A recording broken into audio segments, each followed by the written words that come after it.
A minute in just a moment. And Rock, it is always great to be at the ballpark, but especially on a day like this, Memorial Day. Yeah, we live in the land of the free because of the brave. That's a saying that we hear a lot around here. We have a good time on Memorial Day. We play baseball, picnics, you get a day off, but it's also a time to remember those fallen heroes and family and friends who might be having a tough time today thinking about them. Really enjoyed Rock's piece earlier today. If you didn't catch it on the pregame show, we'll give you a little taste of it now. But Rock, you visited with three brothers, the Hagen brothers, all served in Vietnam during the same window of time. How'd that come about? Amazing. It was the Stars and Stripes honor flight. My wife, Kate, myself, Jacob Barnes, were guardians for the three brothers who were all in Vietnam 3 different times. I mean, one would go, one would come back, then another one would go. It's amazing how that family had to endure all of those years with a loved one over in Vietnam. You could just tell what a close-knit family they are.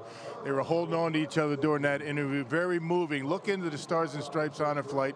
It's a way to remember those guys and to thank them for their service. All right, well, let's listen and give you a taste of the interview that Rock had with the Hagen brothers. Enjoy this. I think on Memorial Day about how lucky we are to have a family and kids and grandkids and picnics and ice cream and apple pie. Stuff the other guys missed. They're not going to get to do that. No, and the families who miss them. Right. I have a hard time on Memorial Day because he lost guys on the wall. And it's hard to talk about. it's hard to talk about. It certainly is. Yes. It's one of those feelings where, just talking about it now, it's 15 minutes ago I didn't have that extra constriction or whatever. Right. So let's move forward then. Yes. You guys, we were all on the honor flight, the Stars and Stripes honor flight going to D.C. last November. What a great event that they put on. What are your feelings, or what do you think? What are your thoughts when you think about that honor flight experience? I have to say one thing. If you're a vet out there and you haven't signed up for the honor flight, no matter how bad you felt when you came home, especially if you came back from Vietnam, sign up for it. It'll be an experience you'll never forget. And we echo that sentiment, and thanks to Roger Kahn and Grant Hagen for that piece. Well, it's one game in the 162-game schedule, but it's one game where baseball uses its significant platform to remember our fallen heroes. Free pitching on Memorial Day is just a great way to go out there and be reminded of the soldiers and everyone that's going out there to defend our country. A lot of my family have served, and especially my dad served in Vietnam, so those type of holidays I want to make sure I pay attention and salute men and women who have served for our country. You know, when you get a day like that, you know, we wear the different uniforms and we understand that, look, there's so much to life bigger than baseball. I love my country, I love America, and I love being born here, and I'm so fortunate to be born here. And to represent the United States on those days is amazing. The more we can appreciate and show our appreciation for our veterans and for our country, it's a great day. Playing for our troops and men and women overseas, we can't thank them enough. We couldn't be playing this game without them.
This afternoon, Luke Weaver on the mound for the Cardinals. He's been hot lately. Brent Suter, the left-hander for the Brewers. It's the 7th game of the year between these two rivals. 3-3 is the record thus far. Lineups, first pitch coming your way next on Memorial Day.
We are Black Fork. We are Wisconsin.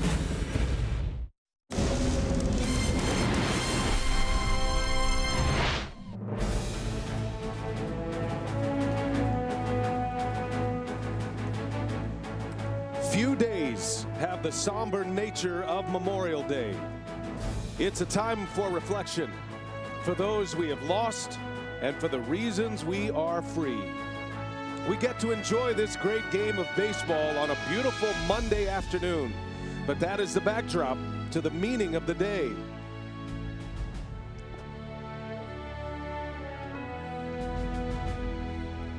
Dignity, honor, respect.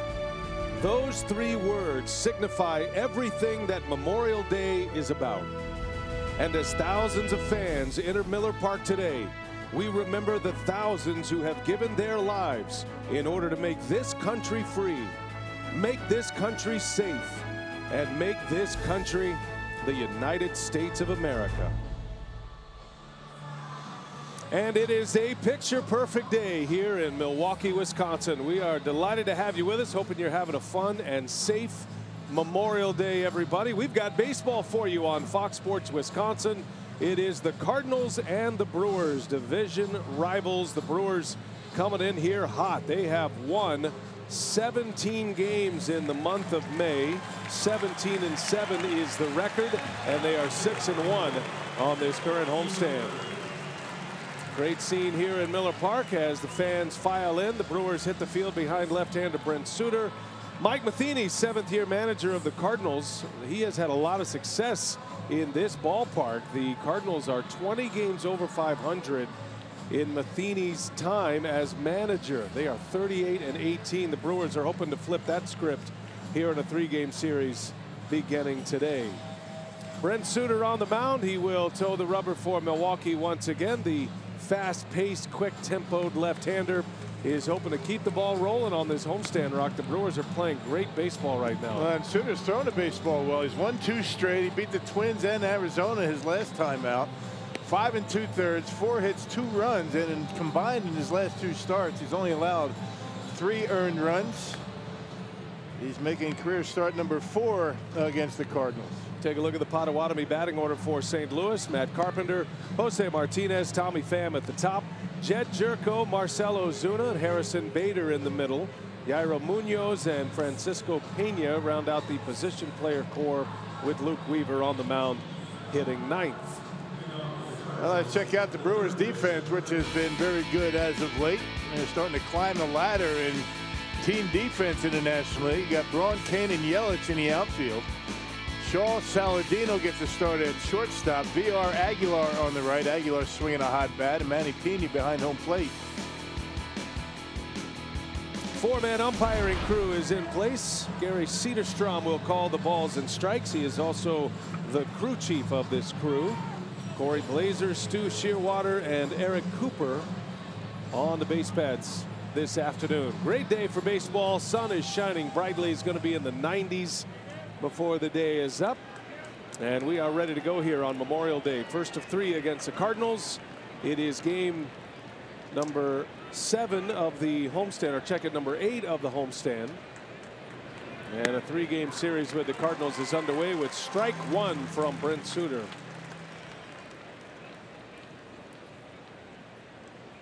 Matt Carpenter in the leadoff spot for the Redbirds. St. Louis coming off a series win on the road in Pittsburgh. They wrapped up that series yesterday. Had a comeback win yesterday in Pittsburgh. They were down 4-1 after 6 innings to the Pirates yesterday afternoon.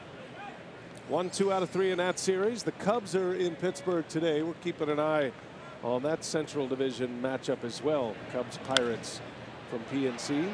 They are underway. The Brew Crew opening play today with a 4-game lead in the National League Central Division. They are up 4 on the Cardinals, 4.5 on the Cubs, a 5-game lead on the Pirates. What figures to be a very competitive National League Central Division this season.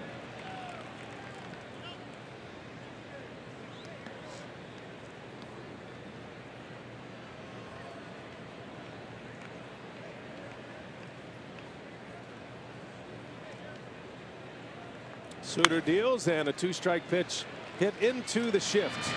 And there is out number 1. Matt Carpenter retired on a 4-3 put out, and that's how the day begins this afternoon. Yeah, all the numbers pretty good for the Brewers, but they'd like to have a better record against their own division. The Central Division record for the Brew Crew, 10-13. They're 3-3 against St. Louis so far this year. Take care of business in your division. That's what the Brewers need to start doing. Jose Martinez hitting in the 2 spot in the order for Matheny. Put up good numbers this year. He's hitting .313, 5 homers, 31 driven in, has an OPS just shy of .850. And they've been floating him in the lineup a little bit, trying to find the right spot. He hit the ground running this year. He's been hitting from day 1, and it's almost a moot point at this point that he is in the lineup every day. That was not the case in the first series of the year. You'll see the Cardinals step out often on Brent Suter, and Suter loves it. It means he's in their head.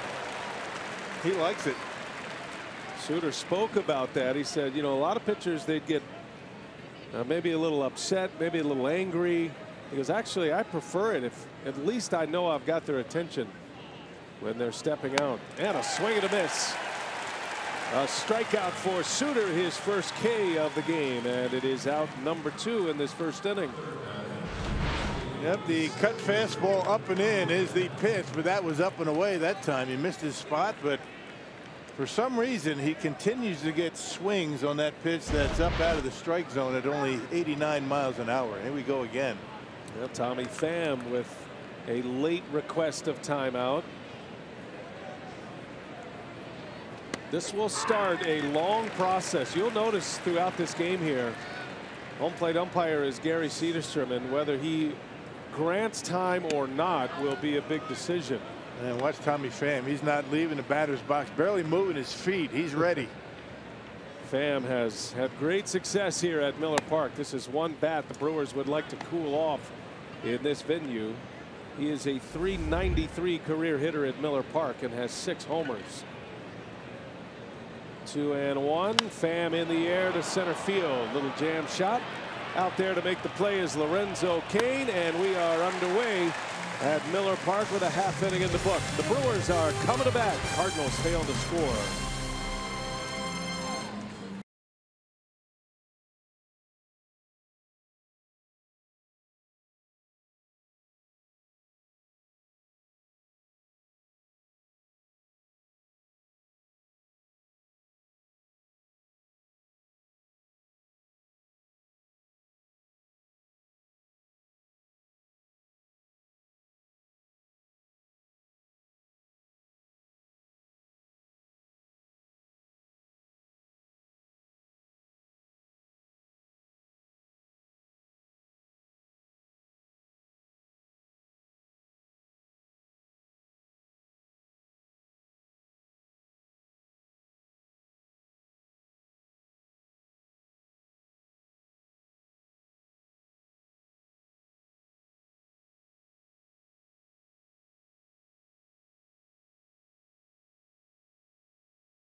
Lorenzo Cain ready to lead off for Milwaukee. Craig Counsell and the Brew Crew trying to keep this very successful homestand going.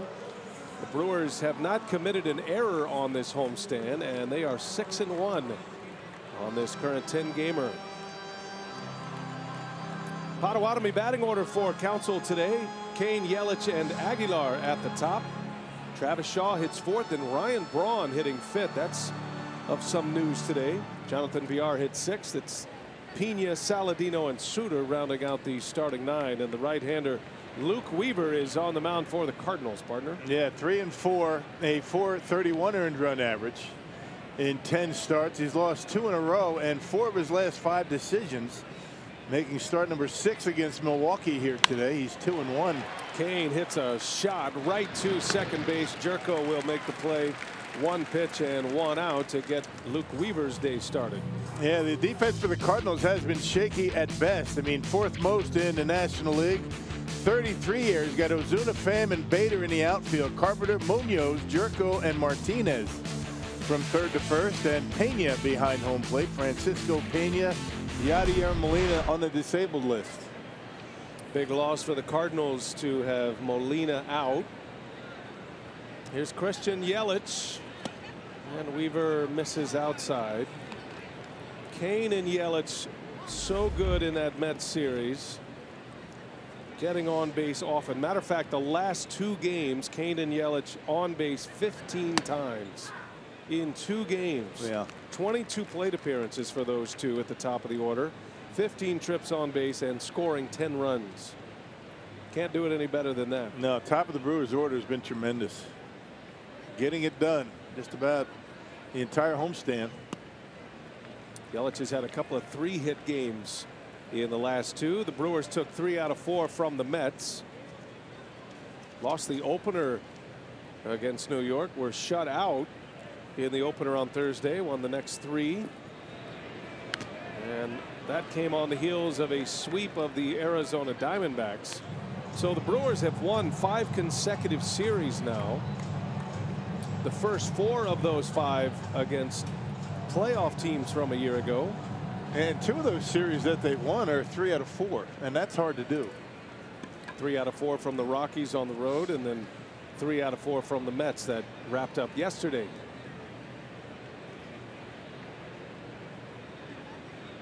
Weaver deals a 2-2. It's fouled back into the net. Yeah, Weaver with a good fastball. He's got a terrific changeup. Fastball changeup combination. He'll throw a slider as well. 18 walks, 50 strikeouts for Luke Weaver, and 54 in the 3rd innings. Weaver in his last 3 starts has an ERA of 1.89. He's been one of their hottest starters, and he spins one in on Yelich for a strikeout. Good breaking ball from Weaver. 2 gone in the inning. Yeah, let's check out our Pizza Ranch for the win. You got to get into the bullpen of the Cardinals. Their starters earned run average 2nd best in the National League. Bullpen bottom 3rd. And for Brent Suter, as always, that cutter up and in, that's where he wants it. Doesn't want it down and in.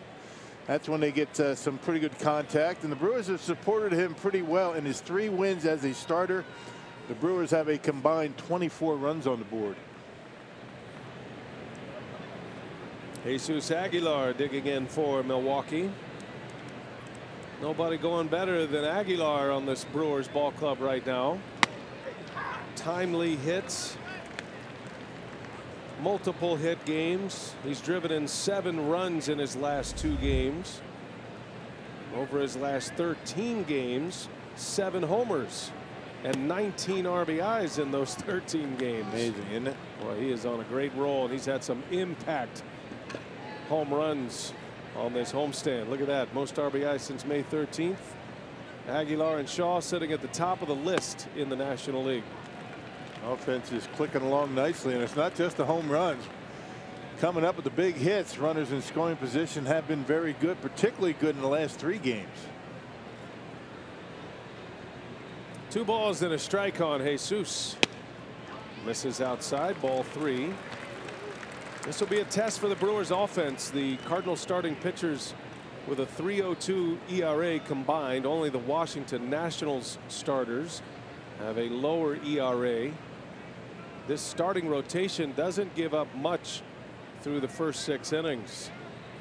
Tough to jump on the Cardinals with those crooked numbers, and the Brewers have put up a ton of crooked numbers here in the last few days. 7 multi-run innings in the last 2 games for Milwaukee, including 11 combined runs last 2 days in the 7th inning alone. 3-2 pitch is swung on and missed. Aguilar strikes out, and both starters off to a good start. 3 up, 3 down innings apiece. We head to the 2nd.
Test tomorrow at 6:40 p.m. and Wednesday at noon.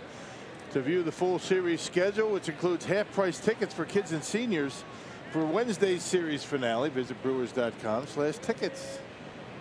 That'll wrap up the homestand. It's been a 10-gamer in all. First ball swinging, Jet Jerko. High fly ball to Lorenzo Cain for out number 1. 13-pitch first inning for Brent Suter, and has his first out of the second inning on 1 pitch. Brewers will have another 3-city road trip coming up. After this series wraps up Wednesday, the Brewers will go into interleague once again. They go to the south side of Chicago for a series with the White Sox over the weekend. Then they have the Indians. Off day Thursday, then Chicago, Indians, and then Phillies. Couple of road off days. They're always a blast. Nothing like a road off day, is there? Well, the Brewers have played well on the road, and they're starting to get that home record trending north as well, which is good. Marcelo Zuna lines one into right field, a base hit. Yelich over there to cut it off will hold Ozuna to a single. Ozuna, a big bat that the Cardinals traded for. He's had a down year so far. Yeah, fights that one off. He got jammed, but able to fight it off into right field. Big, strong right-handed hitter. He's not going with that lime green sleeve on his arm anymore. He's got the camo sleeve, the Memorial Day special. It's not just the uniforms, it's all the accents on the uniforms too. Pretty cool stuff out there. Shoes, and it's much more pleasing on the eyes seeing the Cardinals without all that red. That's true. Good point. Yeah, those are fashion forward, the socks, and let the players express themselves with different options. The army green accents with these Memorial Day weekend uniforms. Teams have been wearing these all through the weekend here, starting on Saturday. That is some solid gear for Manny. I like that.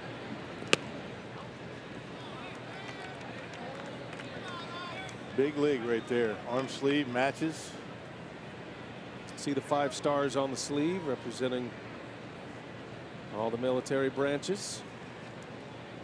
2 balls, no strikes. Harrison Bader, who had a big hit yesterday in that series against the Pirates, had a pinch hit RBI single to tie the game yesterday late in the game.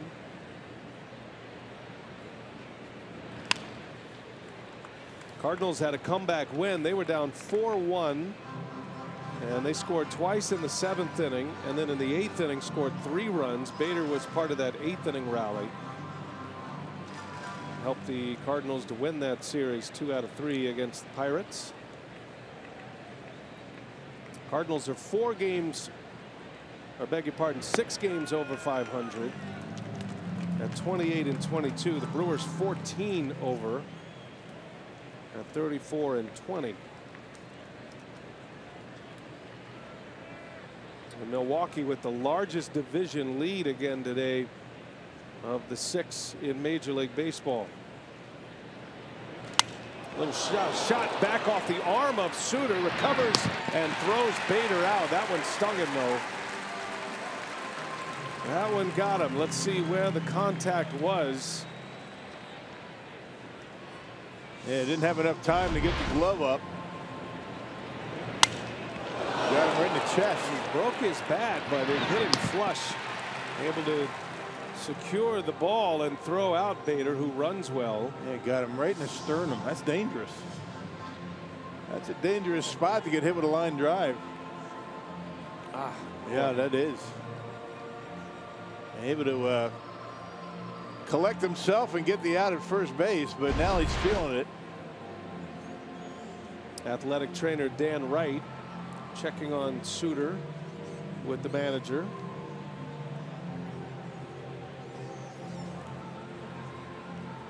Well, they're certainly going to make Suter throw a few here to see if he's all right.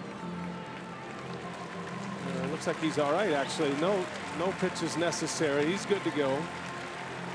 I just wonder, you know, when that thing starts stiffening up, getting sore, it's going to feel It's feeling as good now as it's going to feel. Once he sits down and cools off a little bit in that dugout, that thing's going to start stiffening.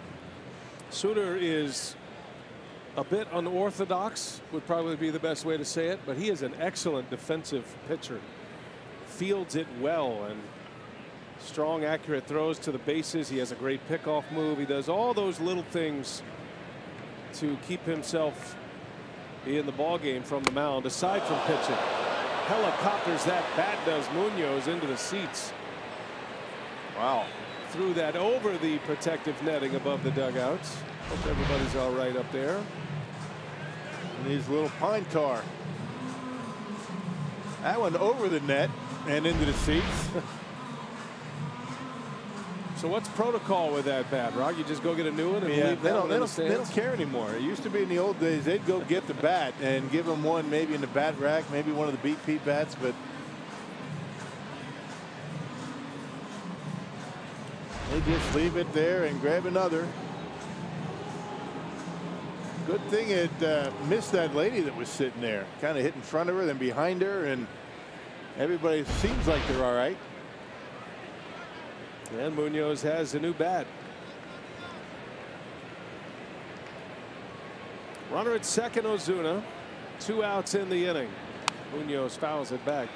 Hey, good catch up there by Fan. Fans are engaged in this one today. Dodging bats, catching foul balls. Young man brought his glove. Snags one. Well done. And you know he's acting like he's done it before. Yeah. That's what you like.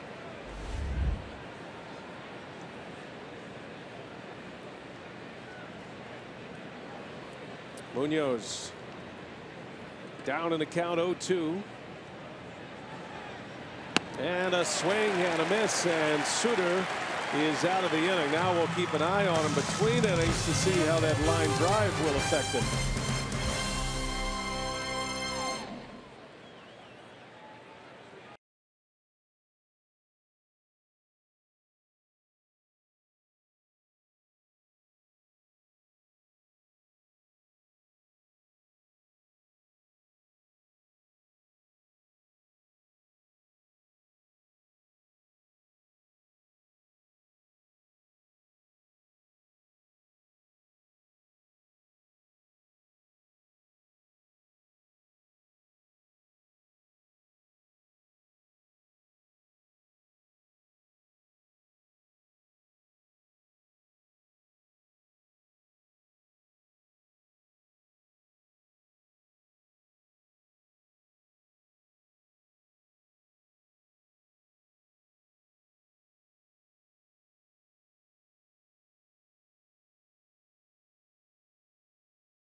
Back here, and he is hitting 5th in the lineup for just the 16th time in his career and for the first time since September of 2014. And manager Craig Counsell said for as well as Jesus Aguilar's swinging the bat right now, he has 7 hits on the homestand, including 2 home runs and 10 RBIs. He said this was about keeping Aguilar in the 3 spot, and he said really it's not much of a concern for him. Really, you still have Aguilar and Braun in the lineup. They're still hitting in the top 5 spots. And he said, if you're wondering how Ryan Braun reacted to it, he had the conversation with Ryan before the game, and he said, quite frankly, Braun had the same idea I did. He recognizes the bat that Aguilar is swinging right now, the impact that he's had on this offense.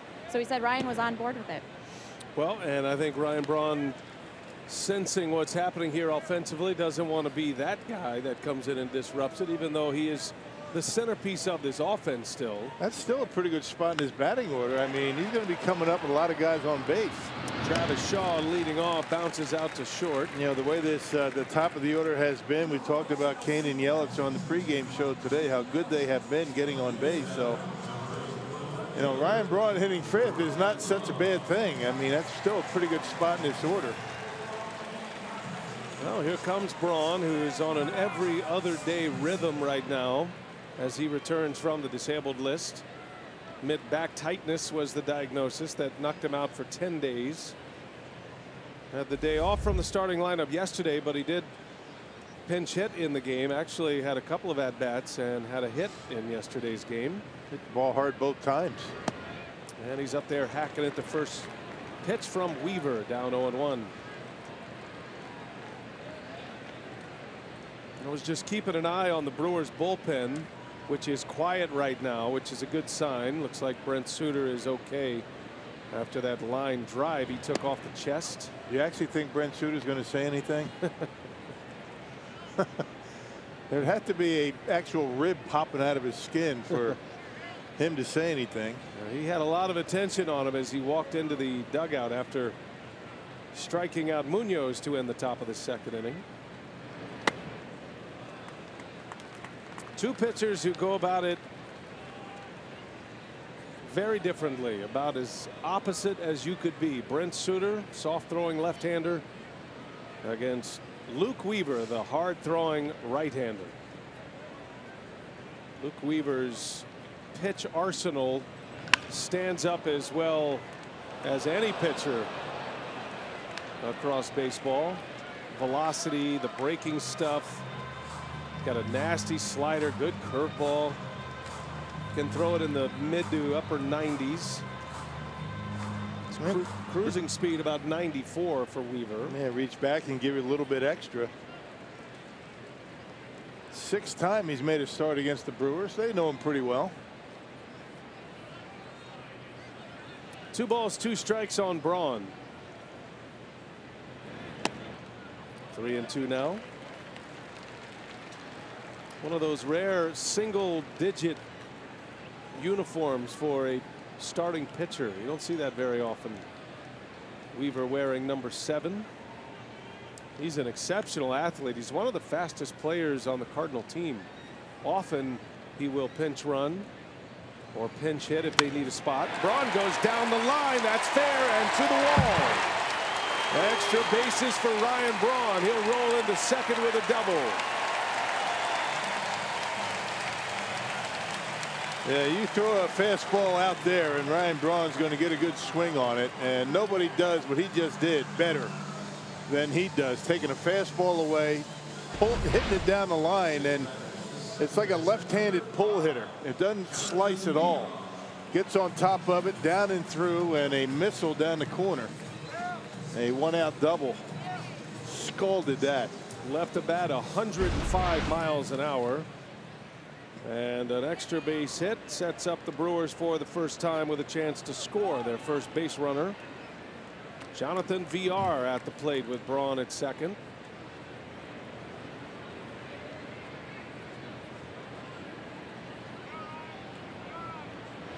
You know, these days you might be able to work Ryan Braun in, but that's where you work all good hitters. But you leave a fastball out over the plate like that to Ryan Braun, you're going to pay for it. He can hit that ball hard just about every time. Has easy power to right center, down to the right field line. Like you said, it's like a left-handed pull hitter. Just does such a good job of getting on top of it. A little bit of a downward swing. VR, nice play by Martinez, and Weaver covering the bag for the 2nd out. That takes not only a hit away from VR, but also a run and an RBI. That's a big man down there at first base. He's got a long wingspan and able to grab it. One step and a dive and an easy out at first base. VR hit that one pretty well. Tough break for Jonathan VR, who has been swinging the bat exceptionally well over the last 3 weeks. Braun does advance to 3rd base. Here is Manny Pena now, the Brewer catcher. got a Pena and a Pena catching in this game for these two teams.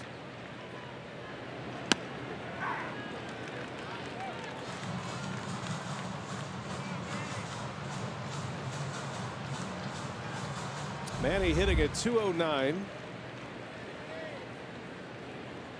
Does have 11 RBIs on 4 home runs.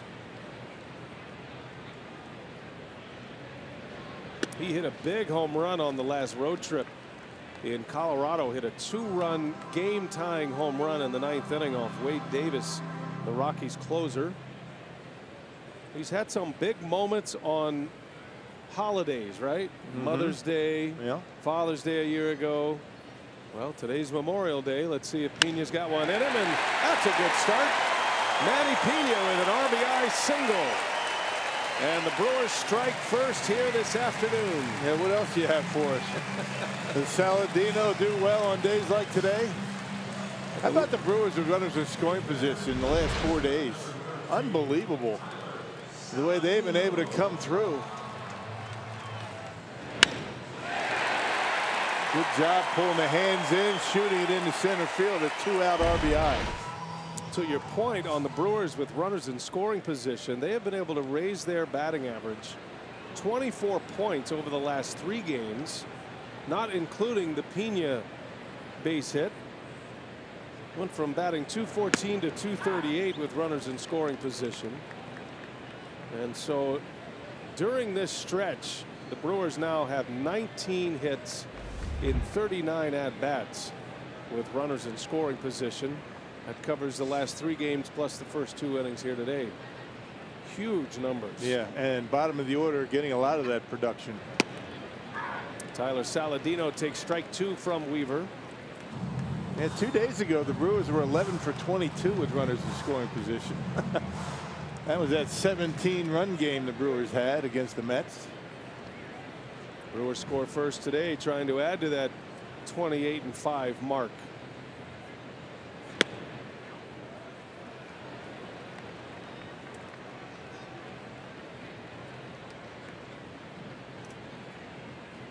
One ball, 2 strikes. Weaver facing Saladino, who becomes the everyday shortstop now with Orlando Arcia back in AAA, working on his offensive game.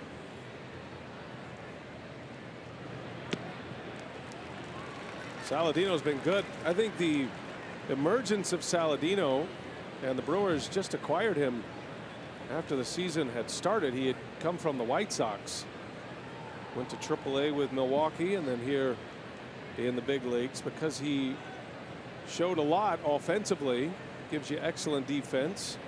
Brewers felt like they could take a chance here to get Arcia back right. The Brewers need Arcia to be their starting shortstop. He is a game-changing defensive player.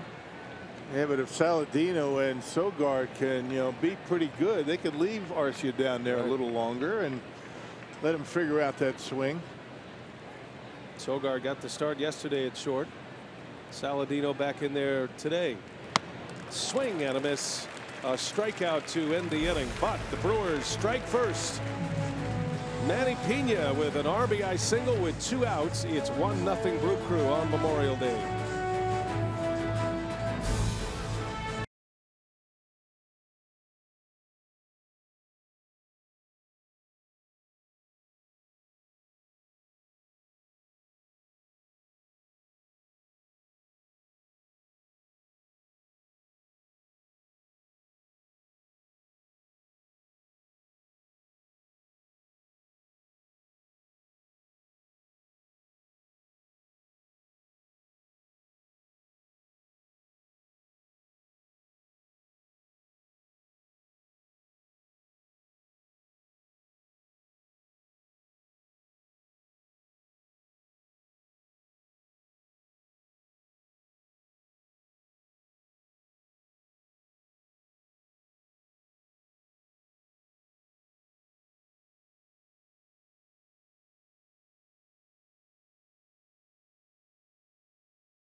Live, over 300 hours of coverage.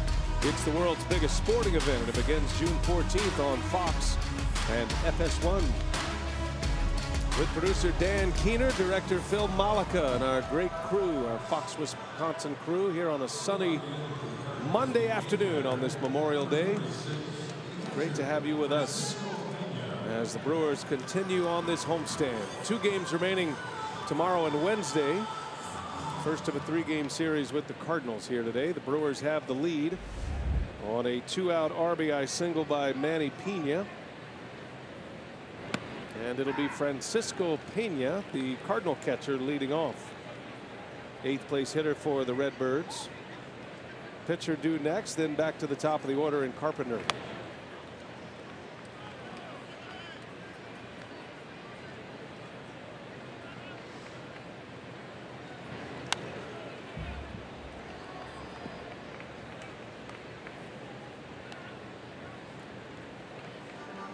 Cardinals playing without Yadier Molina. Continues on the disabled list. And that is a big loss for St. Louis. What Molina brings to the table, not just the production he has on the field, behind the plate, the leadership he gives you as well. There's a liner down the left field line, foul, just got out in front of it. Francisco Pena. It's just like a big hole in your lineup when he's not in there. It's very rare that the Brewers and Cardinals have a game where Molina is not in there and just hooks foul right at the last second. A horrible injury for Yadier Molina. Don't even want to speak of it. Well, got hit in the groin on a foul tip and had to have surgery. He'll be out for probably another month.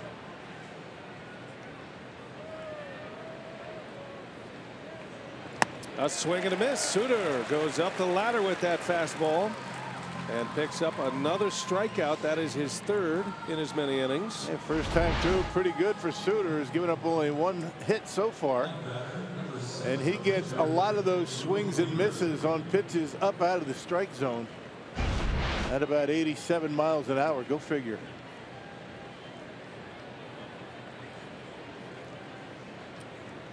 One gone for the pitcher Weaver. He can handle the bat. And he swings at the first pitch. A fly ball into left center field. Kane will run it down. And there is out number 2. No problem. Gets such a good jump. 2 quick outs here for Brent Suter. Matt Carpenter will take his time getting to the box. He really does close those gaps quickly, doesn't he? Lorenzo Cain, man. Easy speed. Just gets such a good jump, good first step. Just kind of glides to the baseball. You don't see Lorenzo show up on a lot of the highlight reels. You know, the diving catches, mostly because he does all of his work early. He gets great reads. He's always in good position. And as he will tell you, and his mentor would tell you, Mike Cameron, if you're doing your job right, you don't have a lot of diving catches. Yep, do your work early. You don't have to do it late. That means get a good jump. He was under the tutelage of Mike Cameron for a couple of years here when Kane was a member of the Brewers organization. They first connected when Mike Cameron was with Milwaukee and Kane was down in the minor leagues. Cameron got injured, went on a minor league rehab assignment, and I remember when Cameron came back up and when he got reactivated, he goes, there's a kid down there that's going to be great. Lorenzo Cain. He's got all the tools, and they've remained friends all these years, and good guy to learn from. Carpenter pushes a bunt with the shift on. That'll be a base hit. How about that? 3-0 and he bunts for a base hit. Boy, this game has changed. I'm telling you, you would have never seen that years ago. Of course, you wouldn't see the shifts. But 3-0, 2 outs, nobody on, and Carpenter pushes a bunt down the third baseline. Some would tell you that your manager would prefer you to try and hit one in the gap and get into scoring position. Well, it is a base hit for Carpenter, who is struggling to get hits these days, which sounds odd for a Brewers fan to hear because he destroys Brewers pitching all these years. Yeah, hitting .213 into that at bat. He's at first for Jose Martinez, a strikeout victim in the first. One of those high fastballs from Suter. Pulled the string on him that time. A changeup. Yeah, and pulled his head. You see where his head was? It was down into the stadium club out there and left. Watch the head. Head's gone. Missed it by a lot. The Bugs Bunny changeup from Suter. And that makes that 87-mile-an-hour fastball look about 95. That cutter up and in. That was our Pizza Ranch, one of our items. It's got to be up and in. Can't be down and in. And last 3 starts, he's been able to do that. You know, really, since being re-entered back into the starting rotation, he did start the season in the rotation, then went to the pen. But since he's come back, Suter has been excellent. That demarcation day is May 1st. And so since May 1st, Brent Suter has an ERA of 3.5 as he has returned to the starting rotation. But he's valuable in that he can do a lot for you from a manager's perspective. He can start, he can pitch out of the bullpen, can be a long man, be a situational lefty on lefty pitcher. And he enjoys every moment of it. Whatever he's doing, he has the best attitude about being a Major League Baseball player I think I've ever experienced. Yeah, he's into it. His shortest starts have been 5 innings. 1-2 to Martinez. Popped him up. He beat him with the fastball, and Martinez skies one to right field. Yelich makes the catch, and Suter has 3 scoreless on the board. It is 1-0 Brewers. The Crew coming to bat.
Memorial Day baseball from beautiful Miller Park on a picture-perfect afternoon.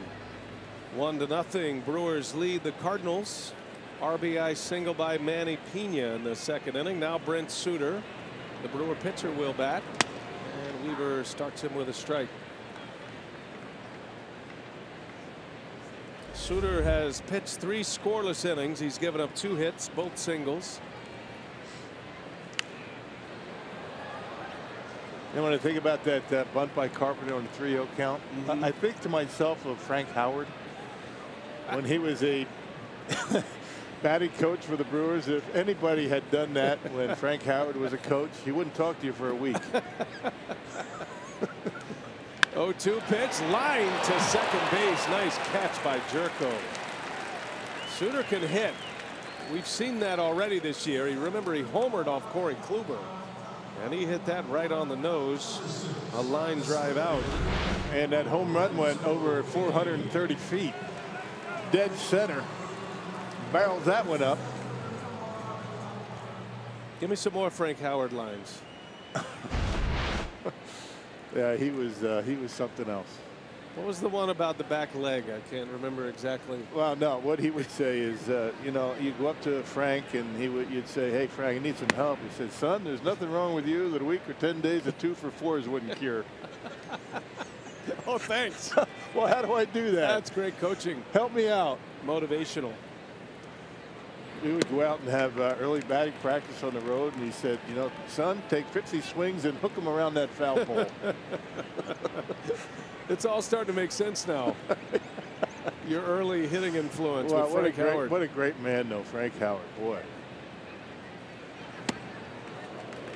Yeah, not only a bunt with a 3-0 count like Carpenter had, but even if you made an out on a 3-0 count. Right. Or if you ever got jammed when you were ahead in the count, he wouldn't speak to you for 2 days. That's great. Kane sounded like he broke his bat. Had the arc, had the swing, but he missed the barrel. But again, I preface all this by saying the game has changed a lot. Yes.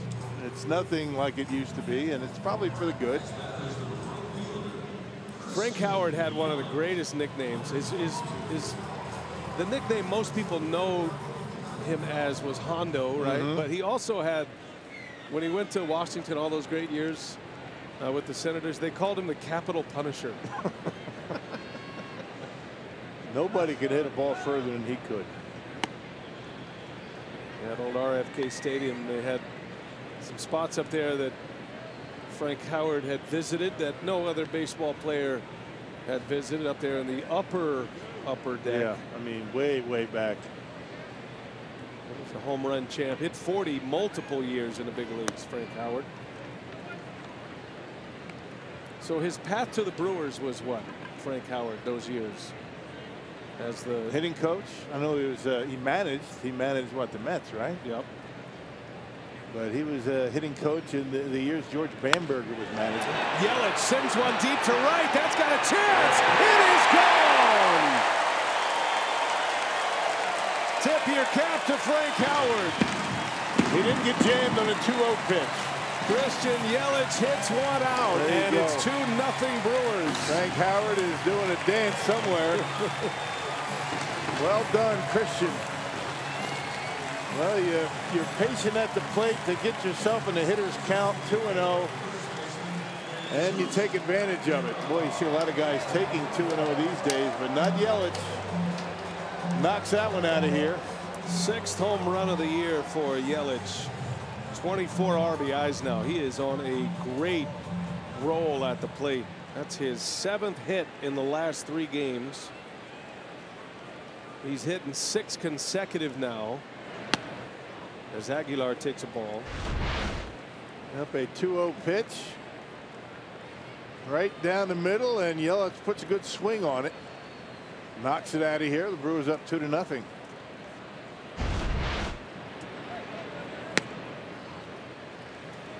Christian Yelich, with that 6-game hitting streak now, has 11 hits during that 6-game streak. Aguilar in a 2-0 count, misses badly. 3-0 to Jesus Aguilar.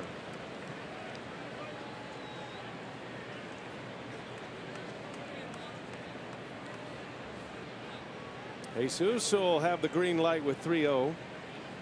If he gets one he likes, he will not be bunting. And he swings and rips one to the shortstop, Munoz. Nice play.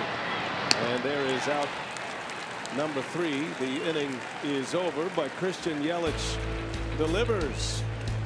It's a 2-out home run for the Brewers right fielder. Christian Yelich, number 6, makes it 2-0 Brew Crew.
Sooners baseball on Fox Sports Wisconsin is brought to you by Hupy and Abraham. Voted best, rated best, Hupy and Abraham. Tell them you mean business. By Miller Lite, great taste and only 96 calories. And by Menards, save big money at Menards on all your home improvement needs. Brent Suter is no friend of the billboards. Believe me. He works extremely fast. He is the fast break version as the left-hander, and he deals a strikeout quickly to Tommy Pham for the first out of the inning.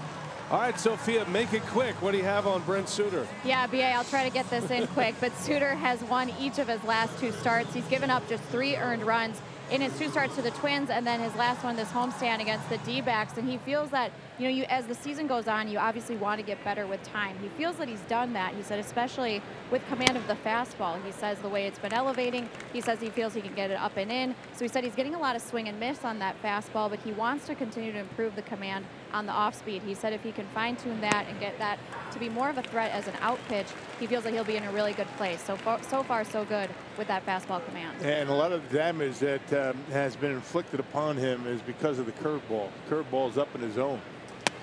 There's a swing and a miss, and it's back-to-back strikeouts for Brent Suter.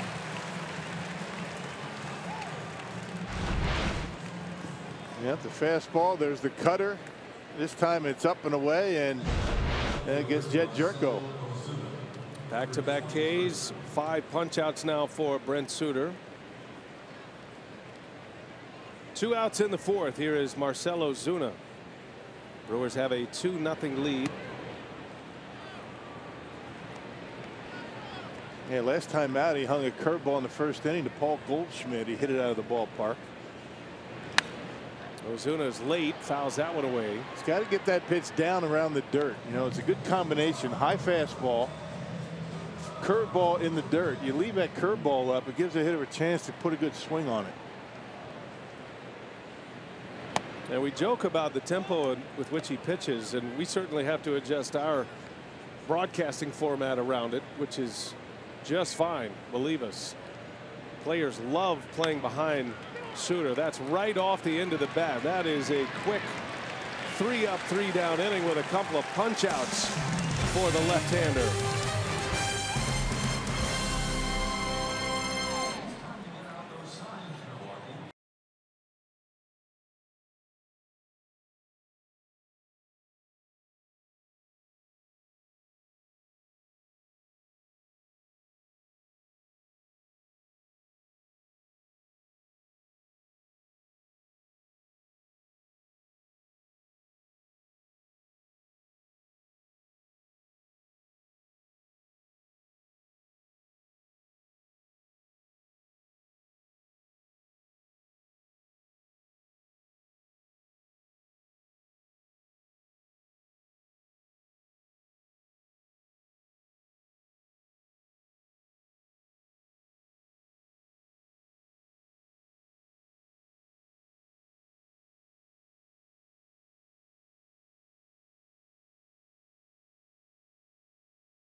UW Whitewater minor league scouting report.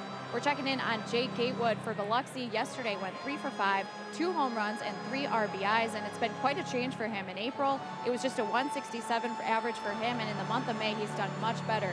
Batting .309, 13 runs, 9 doubles, 5 homers, 19 RBIs for him. You see his season numbers; those have evened out, but really, it's been in the month of May that he's been swinging a hot bat. All right, Sophia, thanks. Jake Gatewood continues to show up on our minor league report, having a great year. Brewers are loaded in their minor league system, as are the Cardinals. It's going to be a fun few years here, it feels like, with these two. Cardinals have a ton of high-level pitching in their minor league system, and we're going to get a look at their top prospect, who is back in the big leagues and will be starting on Wednesday, Alex Reyes. Mike Maddox, the the Cardinal pitching coach, former Brewer pitching coach. Oh, he's sitting up there on the perch. He even did that when he was a Brewer pitching coach, just all by himself up there and the top step of the dugout, keeping an eye on his pitcher. Facing Travis Shaw here, and Shaw lifts one in the air to right. That's going to hang up for Bader. Weaver had Shaw out in front, and Travis is retired for the first out of the fourth. Maddox raves about Luke Weaver, loves his athleticism. He's not getting the run support at this point. That tends to fluctuate, though, throughout a season, throughout a career. And Maddox feels like Weaver has the stuff, the makeup, the personality to emerge as a 1 or a 2, you know, a potential ace in the big leagues one day. Certainly has the stuff. He doesn't mess around. I mean, he's attacking this Brewers offense that's been clicking on all cylinders. Here's Braun, who rips one into right center. Well, he is finding that 5 spot in the batting order very comfortable so far today. 2 hits, both of them tagged. I mean, you go back to yesterday, it's 4 consecutive at-bats where he has hit the ball right on the nose. That's a slider out away from Braun, and that's not a good idea to Braun. He leave one out there. He's going to hit it hard somewhere. That cut fastball and rips it into right. There are still very few hitters in the big leagues with solid contact, makes the sound off the bat that Ryan Braun has. Is that next level talent. Braun can run. He's at first. Let's see if he takes off here with VR at the plate.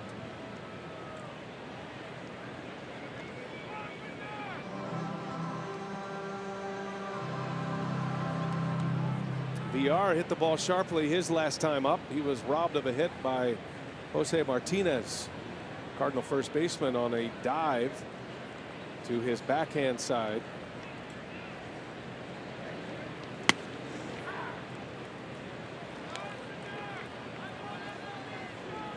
Gary Cederstrom, the home plate umpire, and Ed Cedar at the third base coaching box. They have a good time with that each and every half inning. The Cedar and the Cederstrom.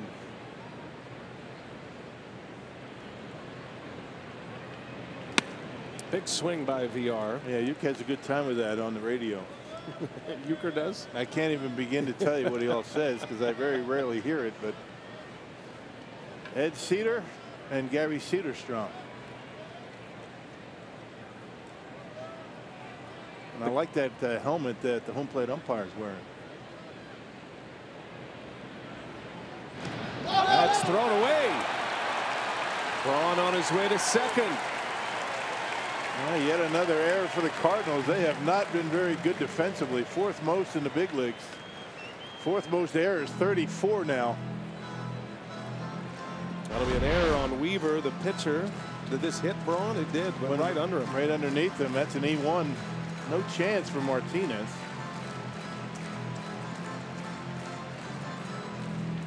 That might have left a mark if it hit him in the ribs. Yeah, it was heading that way. So Braun in scoring position with 1 out. Jonathan VR a chance to drive in a run here. He's down in the count 0-2.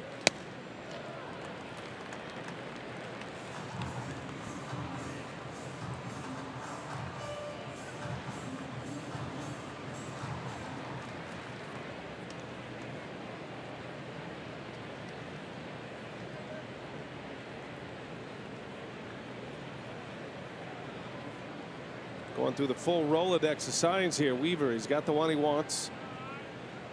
1 ball, 2 strikes. Long pause, and VR takes a ball inside. 2-2.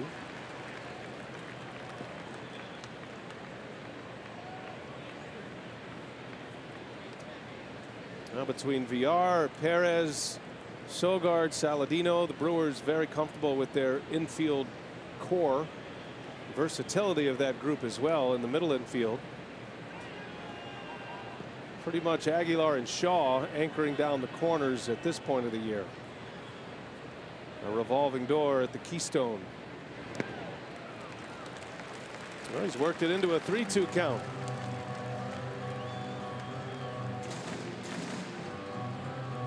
Jonathan has cooled off on this homestand a bit after a terrific road trip.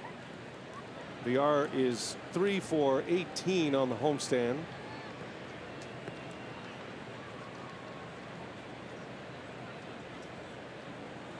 Full count with Braun at second base. And a little jam shot foul. VR late on a 94-mile-an-hour fastball.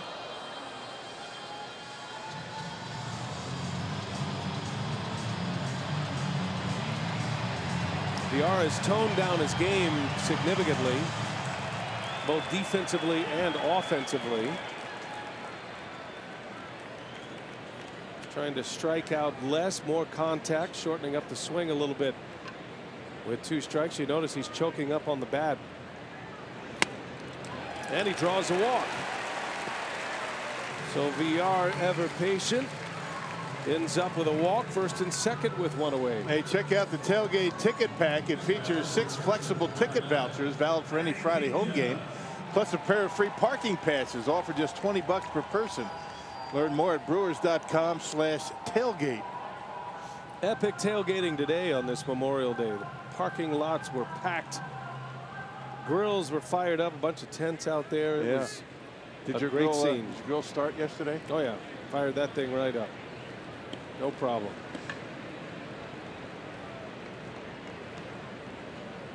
We're into the grilling season now, officially. Yeah. 2 on, 1 away for Pena as he takes strike 1. Manny had a base hit and an RBI with 2 outs in the second inning. Put the Brewers on the board 1-0. And then Yelich homered last inning. Thus the 2-0 score.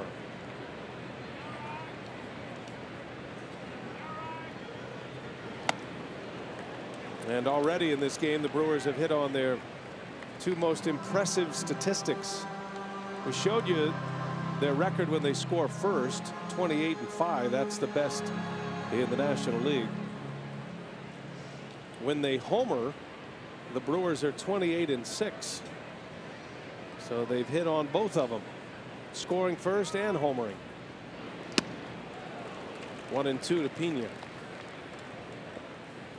And Josh Hader available in the bullpen. That's always a good recipe for a victory.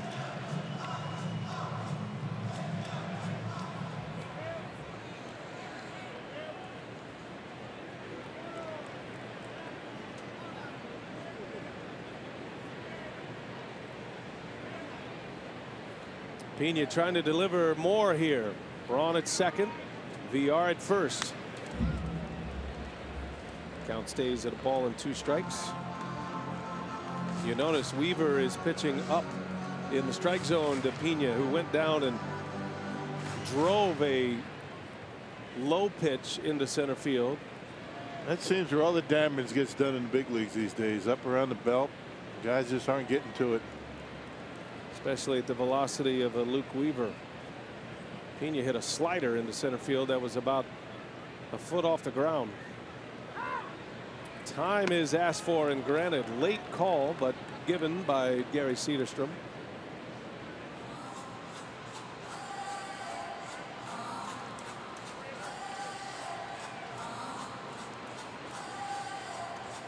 Ryan Braun with a 1-out single. Went to second on a throwing error on a pickoff. Error by the pitcher Weaver. VR walked. Brewers have a lot of speed on the bases right now.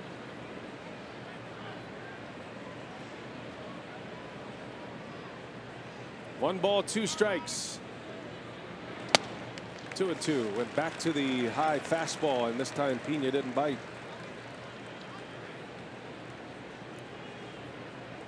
Tyler Saladino due next. Brewers are at the bottom of their order. Pena hit 7th.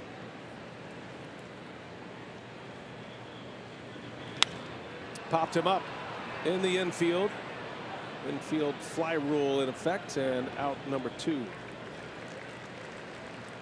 It took a little off that time. Breaking pitch. Either breaking pitch changeup had Manny out in front of it. So 2 gone. Here comes Saladino.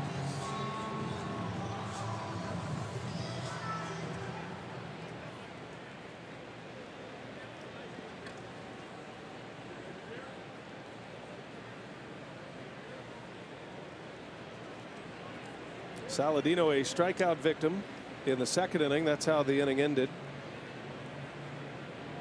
Making his 8th start as a Brewer, his 7th start at the shortstop position as a Brewer.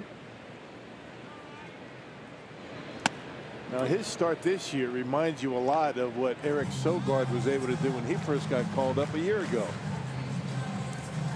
Batting average, power.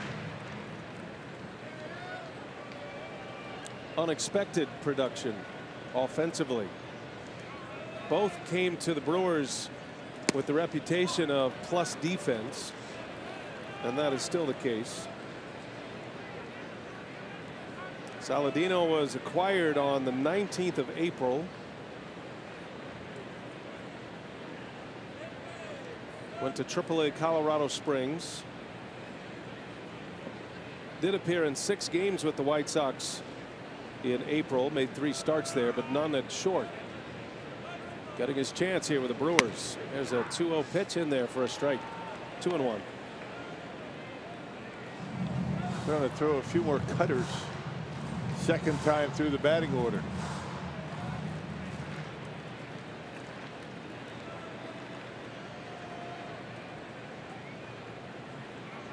Two on, 2 out. 2-0 Brewers. 3-1. Saladino spent about 3 weeks in AAA with Milwaukee before he was called up. He's been in the big leagues 20 days now. He's put up some pretty gaudy numbers for 20 days with a team. 3 homers, 8 RBIs. One of those an inside the park home run. 3-1, and it's ball 4, and the bases are loaded. So Saladino patient. The pitcher is coming up, Brent Suter, and Mike Maddox is on his way to the mound, just to remind Weaver that Suter can swing the bat a little bit. And in case you need your memory refreshed, that's Corey Kluber right there, the Klubot. And Suter hit a 433-foot home run off of him. 2-time Cy Young Award winner. And no cheapie.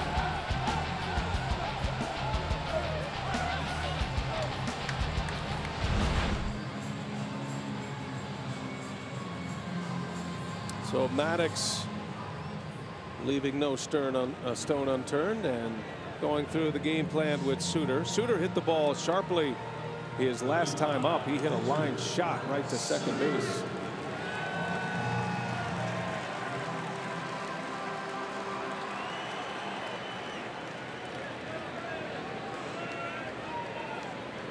Bases loaded, 2 gone. 2 walks and a single in this inning. Braun had the hit. Suter can help his cause right here.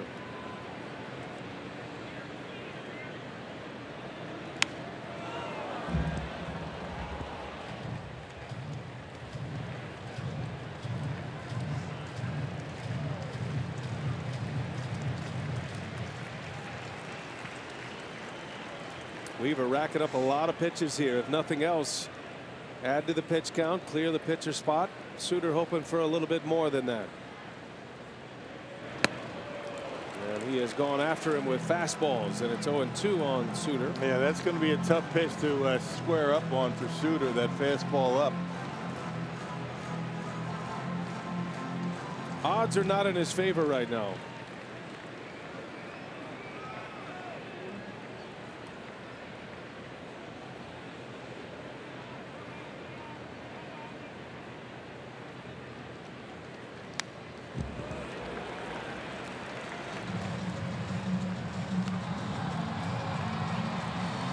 Well, the risk you run with a breaking ball, especially the slider that Weaver has. The wild pitch is in play, and with Braun's speed at third. And you slow the, you give Suter a chance to get the barrel of the bat out on a pitch at 88, 89. Suter just had his best swing on the fastball. See what he gives him now. Another 0-2 coming, and there is a slider in the dirt, and Suter didn't bite.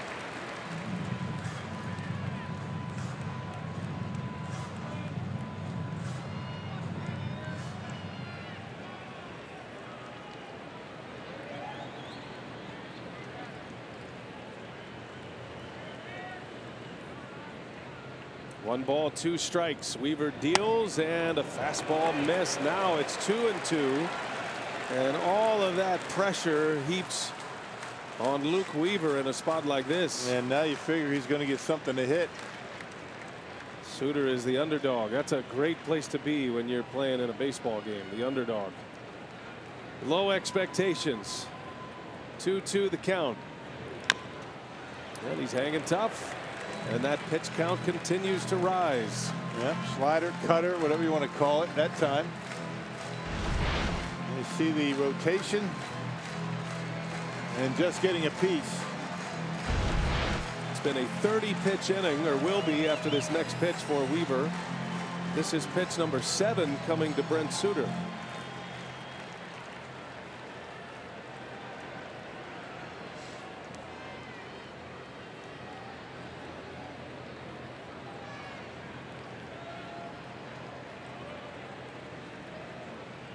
Do it again. Another 2-2 pitch from Weaver. And he fights another one off.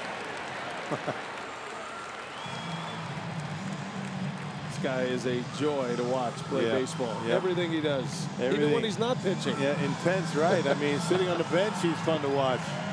He's the first guy in the gauntlet in between starts. These fans love him for good reason. The 8th pitch of the at-bat to the Brewer pitcher.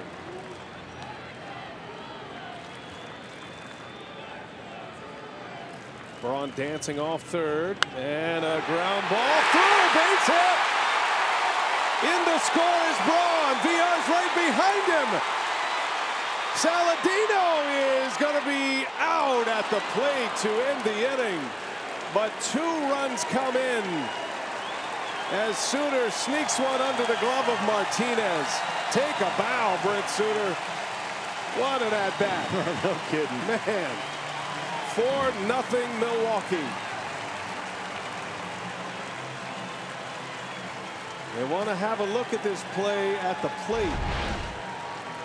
That was a curveball, one of the first that he's thrown. He's able to barrel it up. I think Martinez thought he had it in the glove. It was right underneath. I think Brewer's satisfied that the out was recorded at home plate. No challenge. 4-0 Milwaukee.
No matter where you serve or when you served, we stand ready to serve all military families.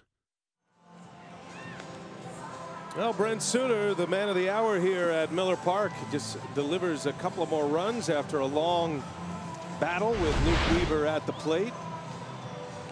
Going to give him a double. It was a curveball right under the glove. He slowed it down, did Martinez.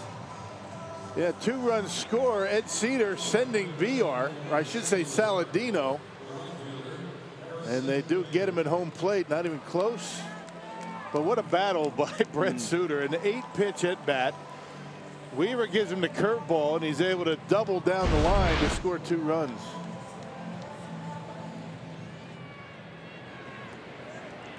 Suter having an at-bat that lasted 8 pitches. His last time on the mound in the 4th inning, he only threw 10 pitches to get through the inning. Threw 8 strikes in that 10-pitch 4th inning. Well, let's see how all that's going to affect him in this inning. Yeah, that's a good point, because now you're starting to get into the 5th inning now, and the first man up is Bader. Lines one into left field. That's the 3rd hit for the Cardinals. All of them are singles. I'm sure there's a lot of adrenaline pumping when you're at the plate in a spot like that, then running the bases for Suter. Yeah, cut fastball. You see, it's most effective when it's up and in, not down there. And Bader were able to get a piece of it and rip it into left.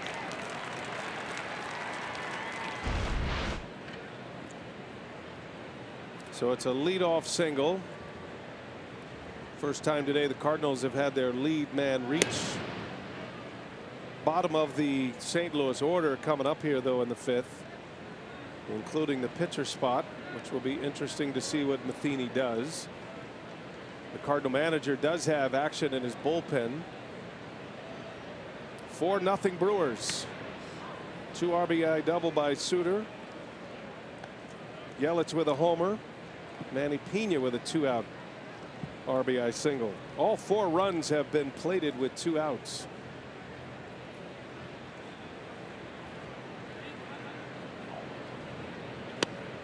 That's a strike. 1-1.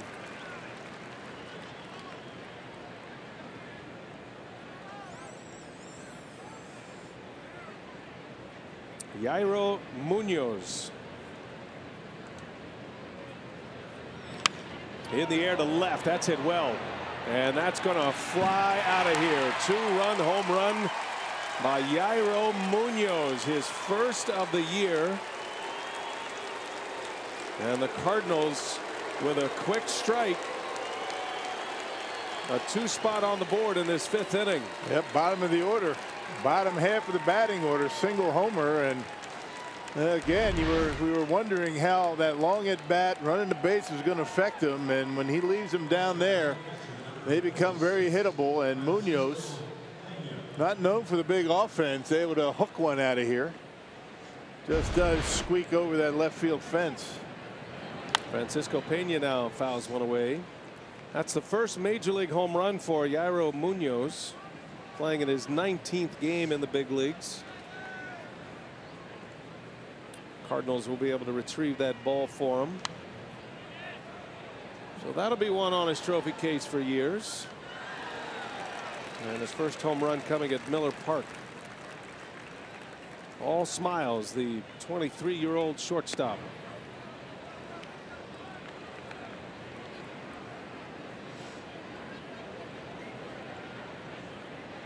And when Dana got a pitch around his knees,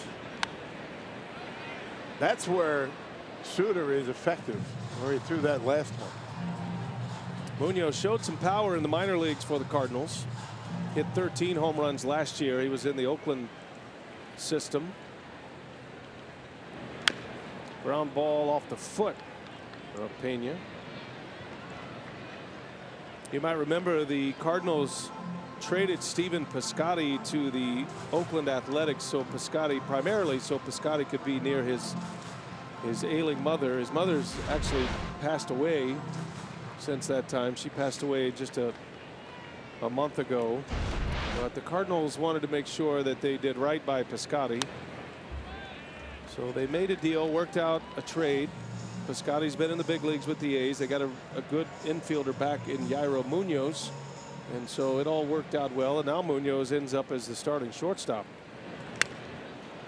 A broken bat foul ball. Pieces of that bat all over the place. Those are maple bats. Do they use ash bats anymore? I never see. Yeah, I think they make them, but you don't see many guys use them. That's what happens to the bats these days. They don't crack, they blow up. That's why those ash bats, right? They just used to kind of implode as They opposed crack. to I explode. mean, it'd be a crack on it. It wouldn't be coming. It wouldn't end up in 5-6 pieces.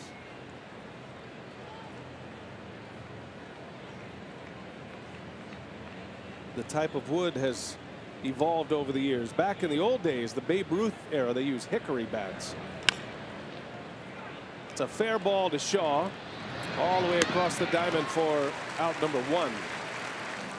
Hey, put your baseball expertise to the test by downloading Beat the Streak free for your smartphone or tablet. Pick a player to get a hit every day, and if you can build a streak of 57 games, you'll take home a whopping $5.6 million. Well, that long 4th inning for Luke Weaver, and the fact the Cardinals are trailing means his day is done. Tyler O'Neill will pinch hit. Weaver goes 4 innings, gives up 4 earned runs. He had been pitching to a 1.8 ERA his last 3 starts. Been pitching well, but can't get into the 5th here today. That's his 3rd start of only 4 innings this year. O'Neill with a swing and a miss, 1-2 the count.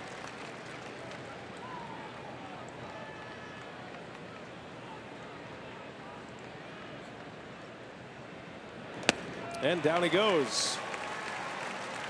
Suter with a strikeout, number 6, 2nd out of the inning. Yep, ties the season high for Suter. 3rd time he's had 6 strikeouts. Once again, look where it is, up out of the strike zone. That's where he's most effective.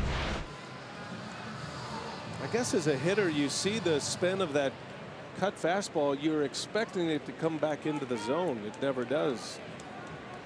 He's had so much success with elevated pitches for a guy who throws in the 80s.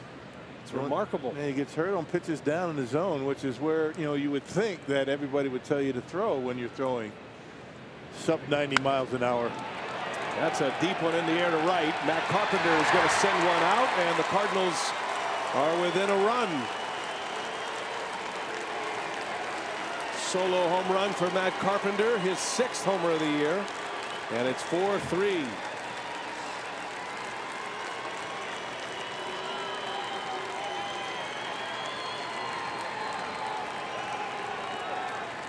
Second homer in the inning for St. Louis. It's amazing the success that he has against Milwaukee. And look with the pitch in there, and able to barrel it up, knock it out of here. Carpenter hitting .222 going into that at bat. Well, somebody's getting him out. Carpenter is a career .294 hitter against the Brewers with 12 home runs.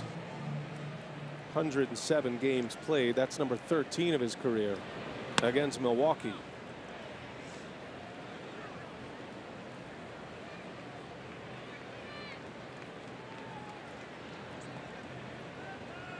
Suter trying to plow his way through 5 here today.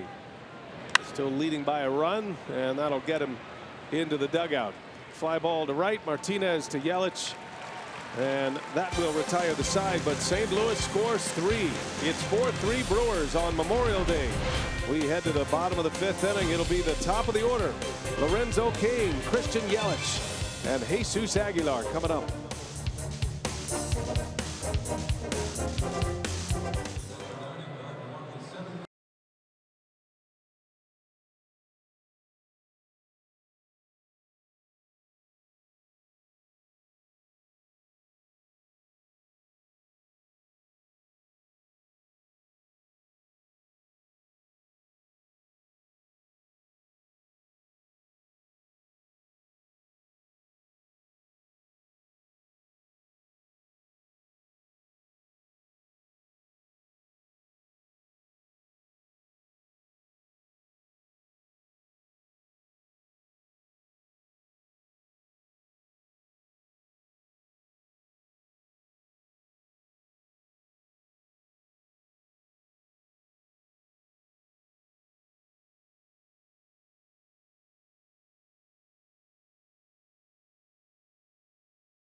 Wisconsin Lottery, reminding you to please play responsibly.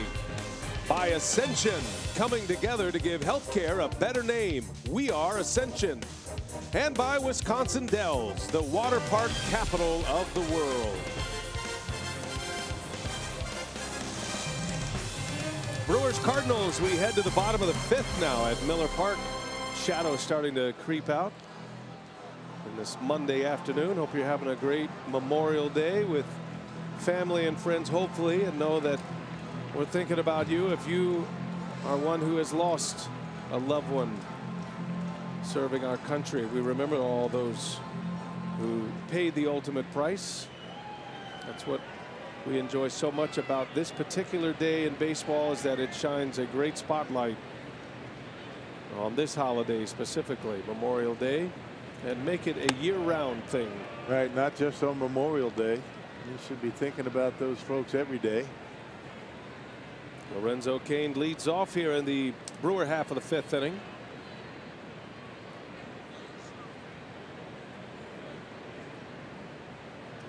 Mike Myers is the new Cardinal pitcher. Cain takes a strike. Yeah, he can go multiple innings for Mike Matheny. 3 times, or I should say twice this year, he's going 3 innings. And maybe looking for that out of him here today. Very short start for Luke Weaver. Goes just 4 innings, gives up 4 runs. On the hook for the loss now. Most likely Brent Suter is out after 5 innings. Counsell does have activity in his bullpen, which would lead you to believe there will be a pitching change for the 6th inning.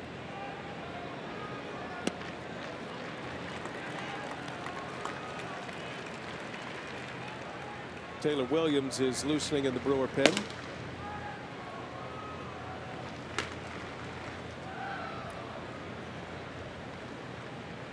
Cardinals get 3 in the 5th to make it a 1-run game. Remember, the Cardinals had a comeback yesterday, down 4-1 after 6 innings. Comeback win over the Pirates. So like the Brewers, they are comfortable playing from behind. They believe they have enough firepower to come back in a game. Well, it all comes down to bullpens. The bullpen has been a weak spot for the Cardinals so far this year. Starting rotation outstanding as far as earned run average goes, 2nd best in the NL. The bullpen has taken his lumps. Good start to the inning. Lorenzo Cain draws a walk. A leadoff walk in the 5th. First time on base for Cain. And that'll bring up Christian Yelich. Yelich in a 1-0 game in the 3rd inning with 2 outs. Launched one out of here. Home run in the 3rd. 7 hits in his last 11 at-bats. Powerball home run number 6 for Christian Yelich. Yeah, these 2 guys, Cain, Yelich, have been unbelievable in this homestand. Yelich with a 6-game hitting streak going. 11 hits during that streak.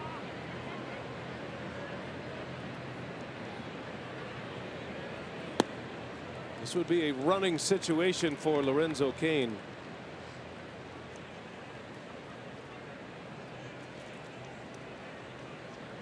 Ideal scenario for Craig Counsell. That's why he has Yelich hitting 2nd, a left-handed hitter, with the idea that Cain reaches base, you get a lefty at the plate.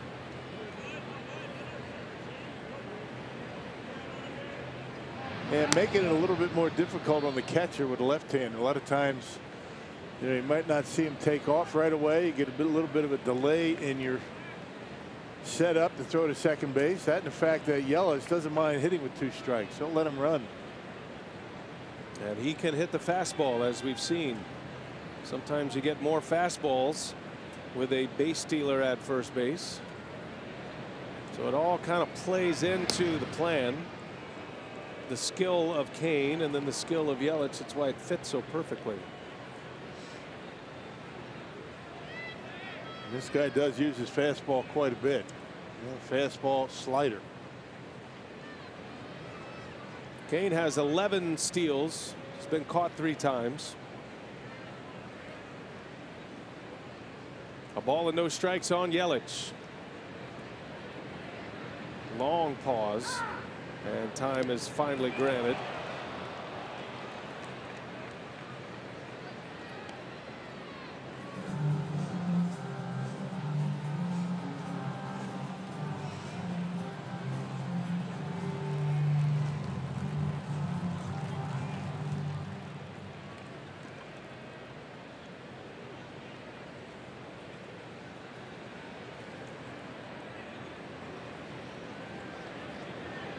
A ball and no strikes on Christian Yelich. Takes a strike. Outside corner, 95 miles an hour from Meyer. And Meyer gets rid of it pretty quickly. Yeah, Cardinals catching has not done a very good job throwing out base runners. 0 for 16 this year. Not many stolen base attempts, but those that have attempted have been successful.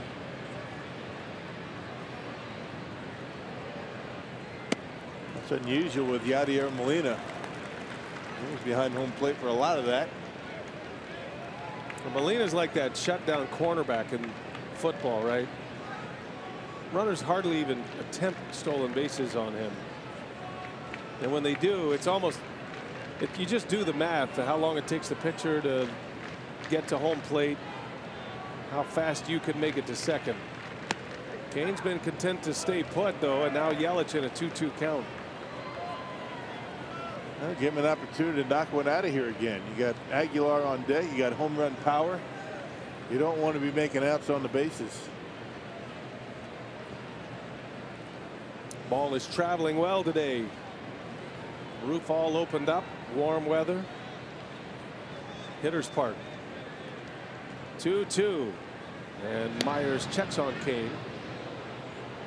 Right now, Lorenzo is tied for third in the National League in stolen bases. Ender Inciarte of the Braves leads the league with 18.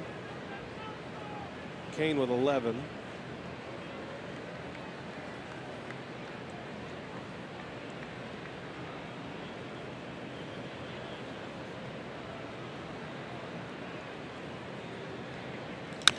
Chopper, second base. Jericho flips it to the bag at second for the out.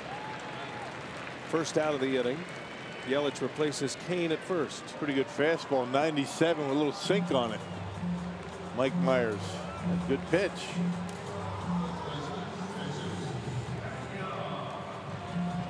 I think both of these managers are comfortable getting into their bullpen, but the Cardinals are without their closer, Greg Holland, who began the year on the disabled list, and he is back on the disabled list.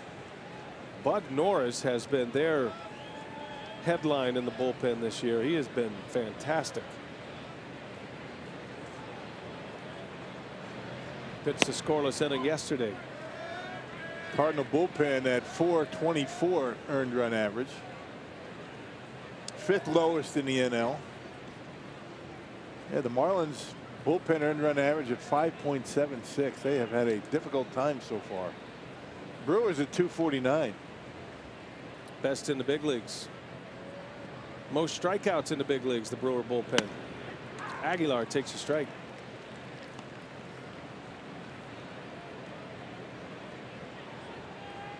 Gaudy numbers across the board for Aguilar. Look at that. 320, 9 homers, 30 RBIs, OPS at 971.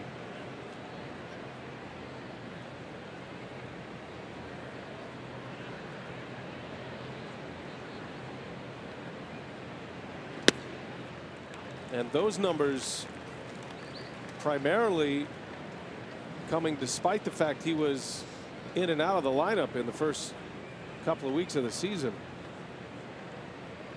Yeah, couldn't find any playing time. Yeah, Braun and Thames going back and forth between first base.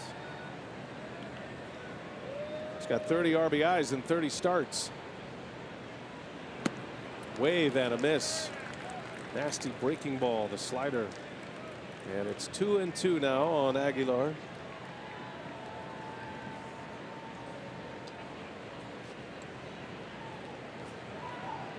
These two teams have split the season series thus far.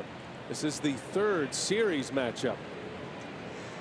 Brewers won 2 out of 3 in St. Louis on the road, and the Cardinals won 2 out of 3 here at Miller Park on the first homestand of the year in April. 2-2 to Aguilar with Yelich at first. Full count. Well, wonder if you send Yelich here. Yeah, you might take off here. Got Travis Shaw due next. Yeah, Myers with that 2-seamer gets a lot of ground balls.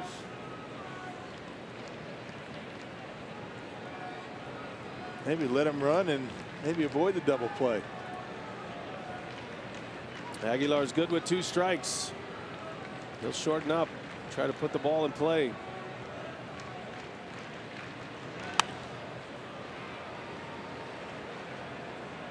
Controlled aggression, he says. They'd like to have that one back. It was a hanger, that slider.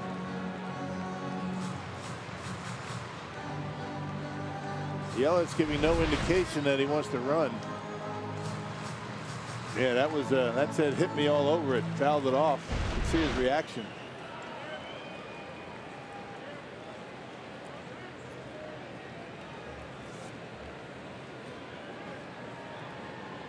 Full count, and that one is in there for a called strike 3. Aguilar is rung up.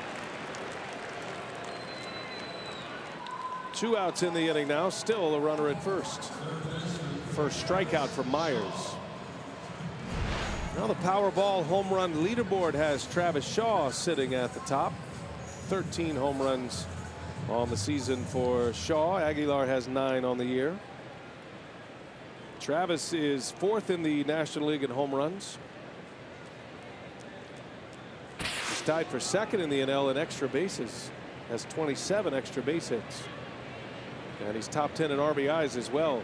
Currently 6th with 36. He drove in a key run yesterday against the left-handed pitcher. Helped the Brewers in their comeback. Hey, he's been money. I mean, not just the home runs, coming up with the big hits. Putting the ball in play with men on base.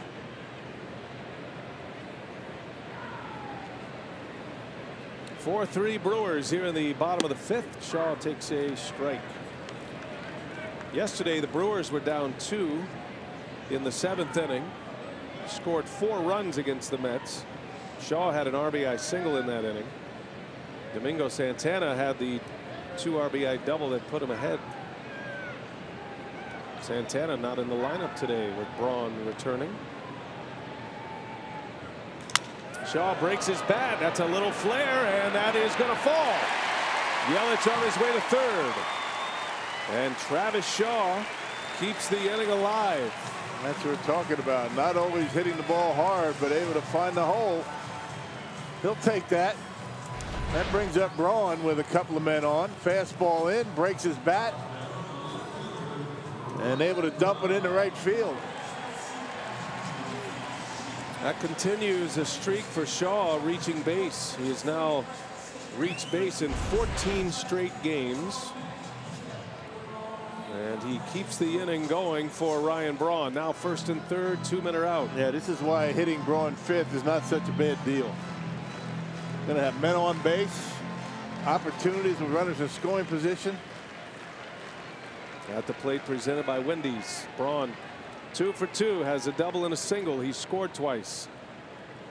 First time up with men on.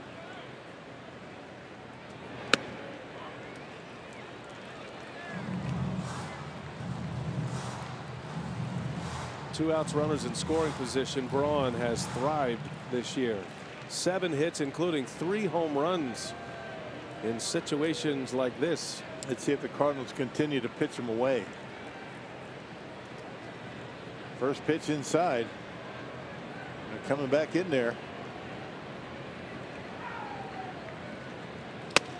And Braun takes ball 2. That's a good take. Can't do anything with that anyway. 97 on the hands.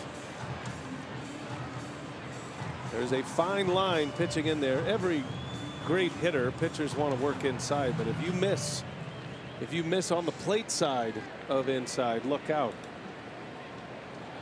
So it's risky. Now Braun in the driver's seat here, 2-0, 1st and 3rd. And that one's on the edge.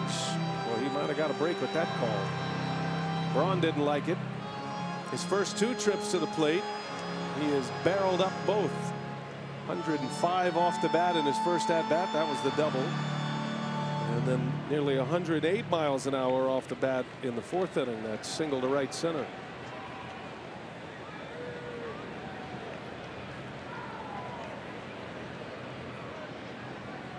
Braun into center field. Shallow. It's falling. It is down. A base hit. Yelich scores. Braun on his way to second as Shaw will advance to third. All right, Cardinals gone to sleep out there. Good heads-up base running by Shaw and Braun. Well, Ryan Braun now 3 for 3. Breaks his bat, but able to make contact, dump it into center. There it is, fastball in. Eats him up, breaks his bat, but falls into center for an RBI. Another 2-out run-scoring hit for the Brewers. This runners in scoring position thing has been pretty good for Milwaukee. Oh, man, I'm telling you. Arms up, RBI single, an E8 to allow both runners to advance, and the Brewers get a run back. It's 5-3 Milwaukee. Mike Maddox, the pitching coach, out to chat with Myers. Yeah, Brewers 3 for 5 today, runners in scoring position. Myers probably thinking, what do I got to do to get outs here? Braun watching that all the way says, yeah, I just stole one. You remember all the line drives he was hitting? Yeah. Pointing at the bench. About time. They all equal out. That thing left the bat at 63 miles an hour. So you don't always have to hit them hard. Keeps the inning alive. A run is in. Here is Jonathan Villar. Second and third, 2 outs. Back-to-back broken bat hits for the Brewers. 5 runs on 7 hits now. We're in the bottom of the 5th inning.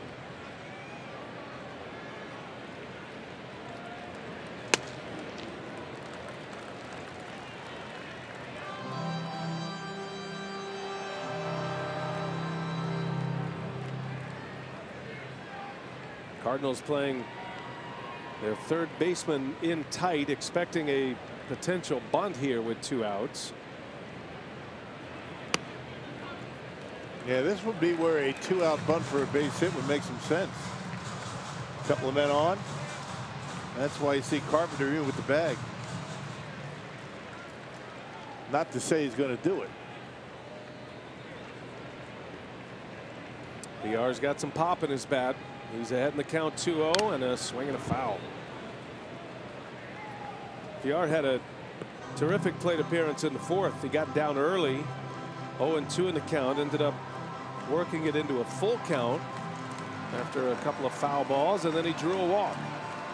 And Villar scored a run in that 4th inning on the 2 RBI double by the pitcher Brent Suter. 5-3 Brew Crew, bottom 5. Second and third, 2 gone. And Villar with a swing and a miss. A mighty cut. 97 with the fastball. Upstairs, yeah.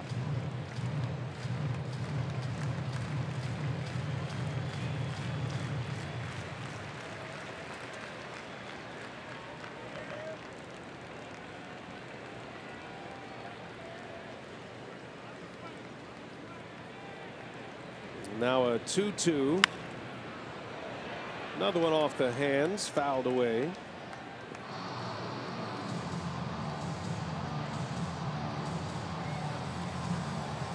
Brewers are hopeful to get Villar back to his 2016 form. Well, he's been pretty good this year. Much more consistent. Playing much smarter baseball this year.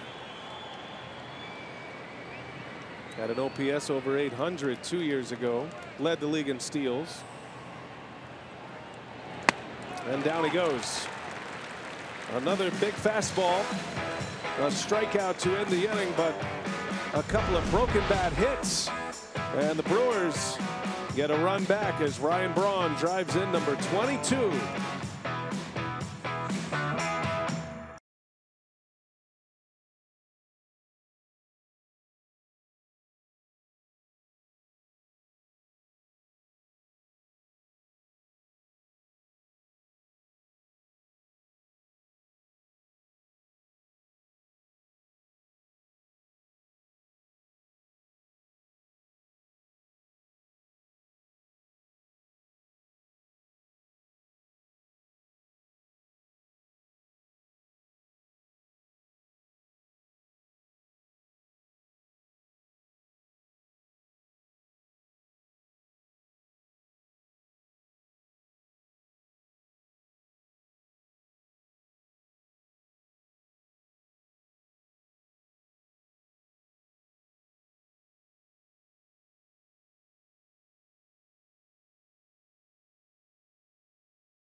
Moment of remembrance, as we pause to remember the brave men and women who made the ultimate.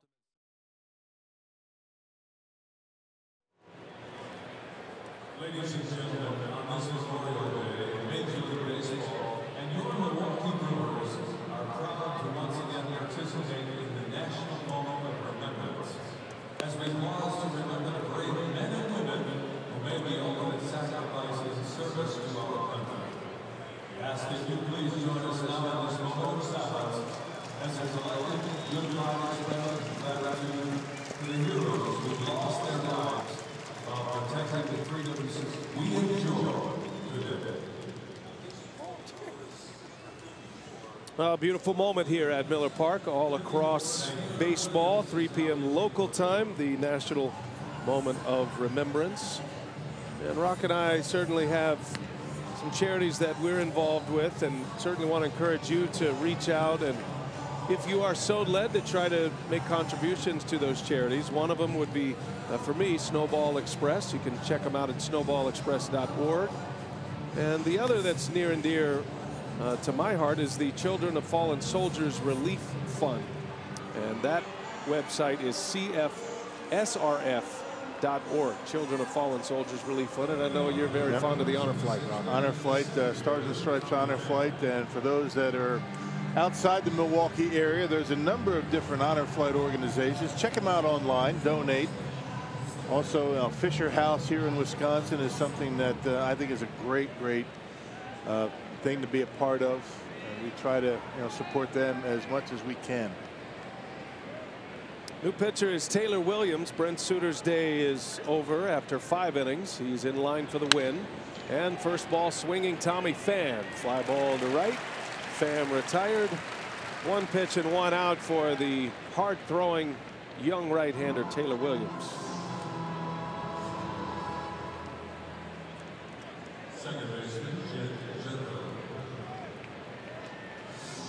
Brewers are fully stocked in their bullpen. You probably won't see Knebel today. We'll see how council wants to work it, but Hader is well rested. Jeremy Jeffress could be available as well, potentially.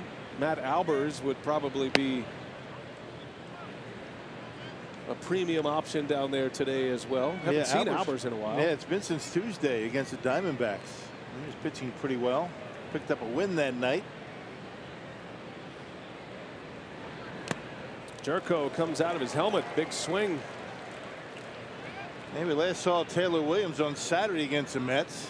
A scoreless inning. Gave up a hit, a strikeout. The hard thrower doing his best Carlos Gomez impression. Well, he lost a lot of weight. I don't know if that shrunk the head size a little bit, but came right out of that helmet. There's a swing and a miss, and it's 1-2.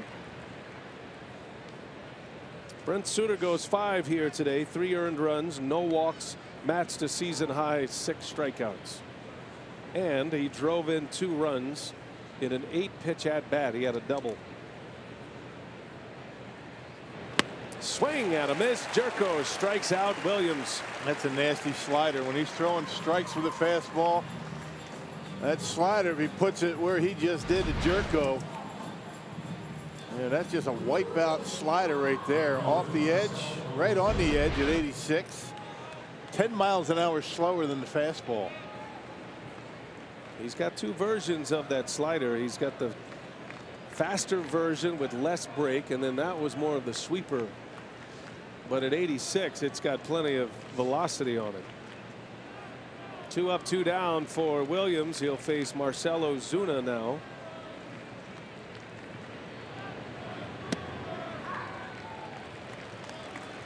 Craig Counsell needing Williams to bridge this inning. And then you could go to Hader for 2. That's been his rhythm. Have Hader pitch multiple innings.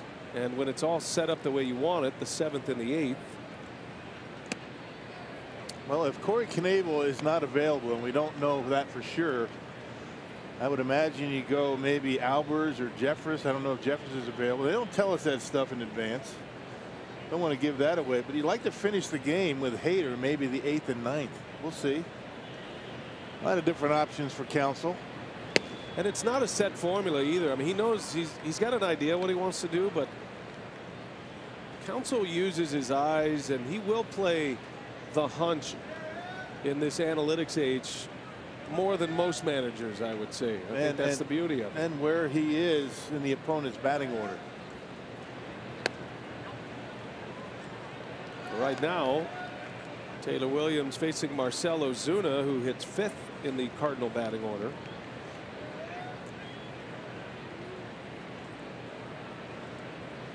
Three balls and a strike. On the ground, the shift is on, and right there is VR. 1-2-3 inning for Taylor Williams with a strikeout. To the bottom of the 6th, it's 5-3 Brewers.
For the Brewers here in the 6th, and a couple of injury updates for you with so much conversation around Jesus Aguilar's hot bat. It's easy to forget Eric Thames is coming back from 1 month out from that surgery on his left thumb, and tomorrow will be a big day for Thames. He has stayed behind in Maryvale. He's scheduled to see the doctor tomorrow, and he's hoping then that he'll get clearance to start full activity. He has been playing catch. He's been doing some workouts out onto the field, but with tomorrow's appointment, he's hoping that he'll get cleared to start hitting, and then that will really ramp up the rehab process for Thames. And also, Jimmy Nelson and Wade Miley were out on the field before today's game playing catch. It was the first day throwing for both of them. Remember, Jimmy Nelson about 10 days ago went back to Los Angeles to see his surgeon, Dr. Neil Elatrash, so he's resumed throwing. He'll work his way back up to 150 feet. And for Miley, it was his first day throwing with the right oblique injury. All right, Sophia, thanks. Good report there. And it can be a lonely existence in the rehab scenario when you're trying to come back from an injury, especially when your team is playing so well. You want so much to be a part of it. Nelson and Wade Miley have been here while Thames continues to work in Arizona. Yeah, Miley's second time he's been having to, work out an injury. Started the year on the DL, and not very long after being activated, right back on it. Had a terrific spring before that injury. He'll be part of the plans here. 5-3 Brewers lead it. Manny Pena to start this bottom of the 6th. And into right center. That is going to get down and go to the wall. Manny Pena on his way to second with a leadoff double. Stay hot, Manny. Boy, when he starts doing that, look out. His second hit of the game, had an RBI single in the second. Yep, breaking pitch going away from. Look at the way he bends the knees. Actually puts the knee down. That back knee hits the ground trying to level out that swing on that low breaking pitch. Rips it into the gap. His 5th double. Both of his hits today have come on sliders down in the zone, below the strike zone, actually. So a runner at second here is Tyler Saladino.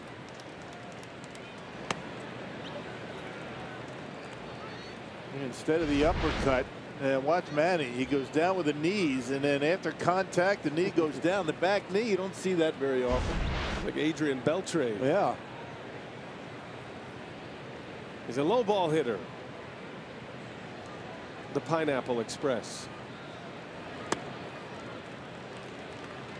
2-0 to Saladino.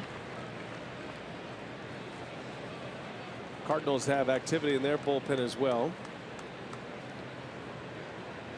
Matheny trying to get 2 innings out of Myers. Left-hander Brett Cecil is getting loose. Probably getting ready for Yelich.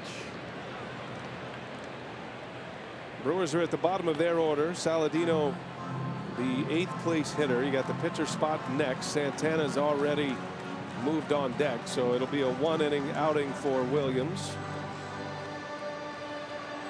Santana to pinch hit in the 9th spot, and then the right-handed hitting Kane after that.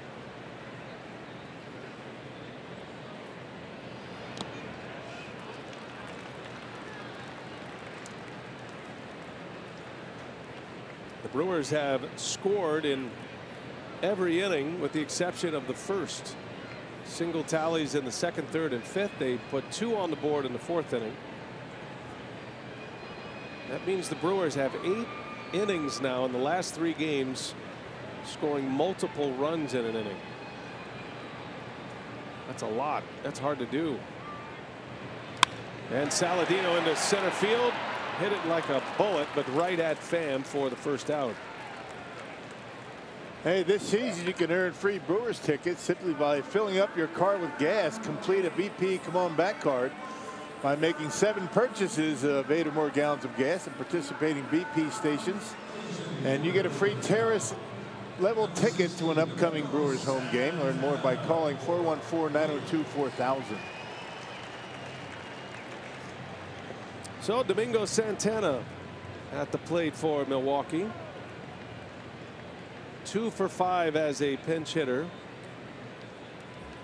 Got the start yesterday, had a key 2 RBI double that gave the Brewers the lead in that 4-run 7th yesterday.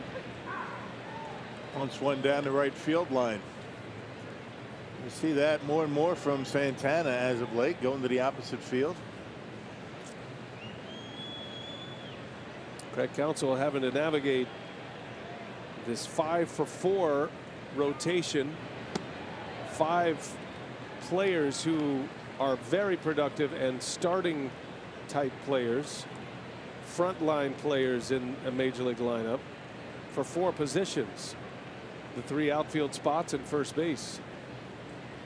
Braun is in the lineup today. Santana sits. But he gets a shot as a pinch hitter. And nice block. But they always end up getting into the game at some point. So even though you're not starting, just like Braun yesterday, come up as a pinch hitter, stay in the game, get a hit. Always have to be ready.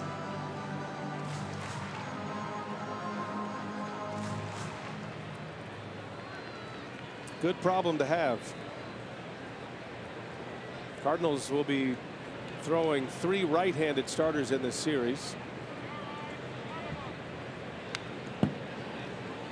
You get a tough lefty on the mound, might give you a chance to give Yelich a day off. I'm sure Counsell at some point would like to give Lorenzo Cain a day off, but that's going to be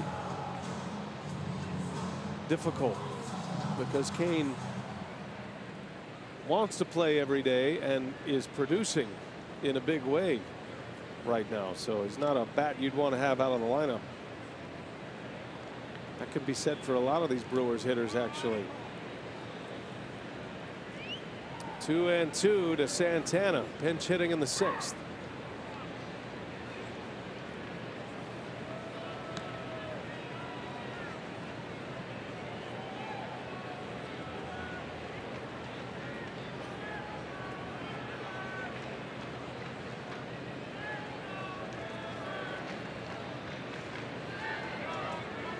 Myers deals. Santana takes a ball. Missed it inside. He got a little flinch out of the home plate umpire Gary Cedarstrom, but no ring up. Kane ready to hit next.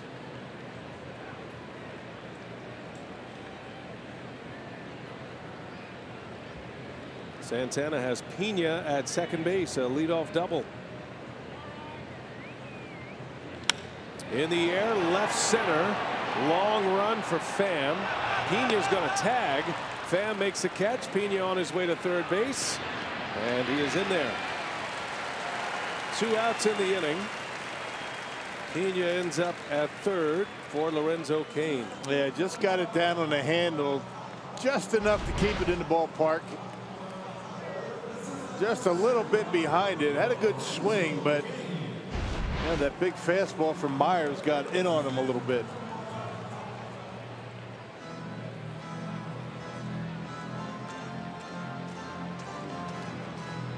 Lorenzo Cain now.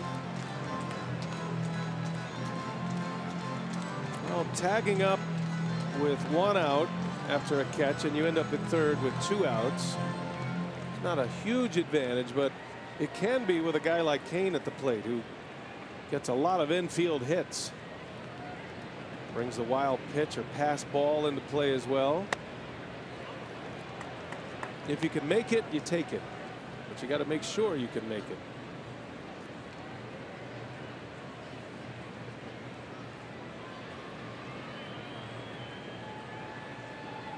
Lorenzo reached on a walk last inning.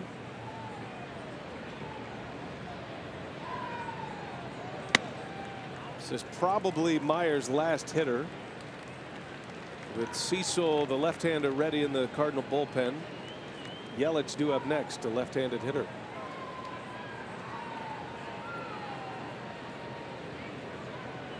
How about those numbers? 2 outs, runners in scoring position, 6 hits and 5 RBIs.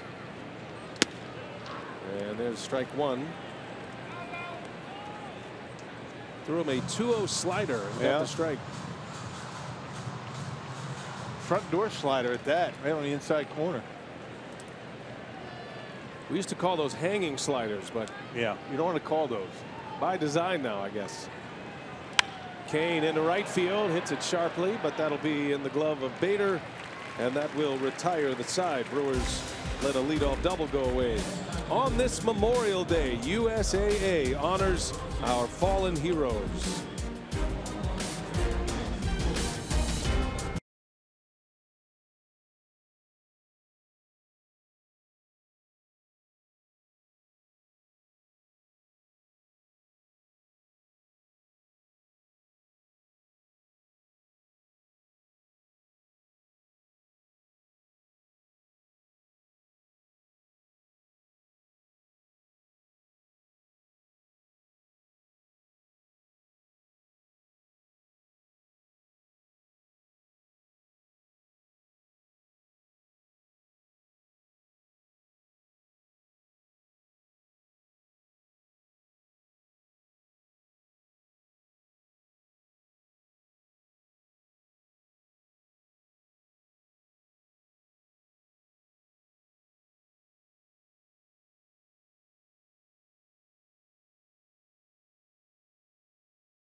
Park, Red Sox and Blue Jays, and left fielder Andrew Benintendi in the 4th inning.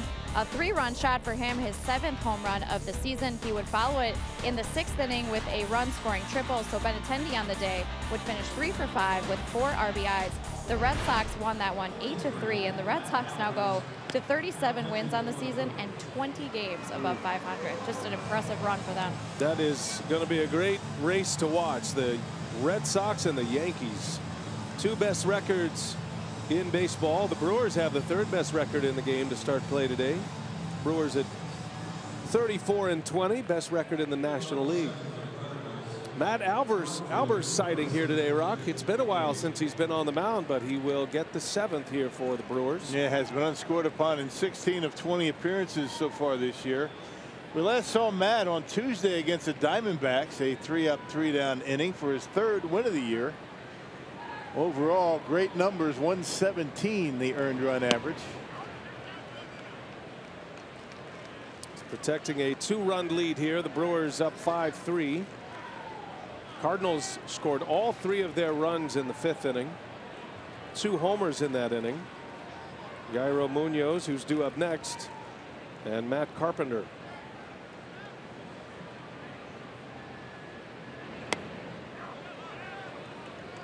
All 5 of the Brewers runs in this game have come with 2 outs. Braun with an RBI, Manny Pena. Yelich went deep with 2 outs in the 3rd, and Brent Suter had the big hit of the game. 2 RBI double from the Brewer pitcher with 2 outs.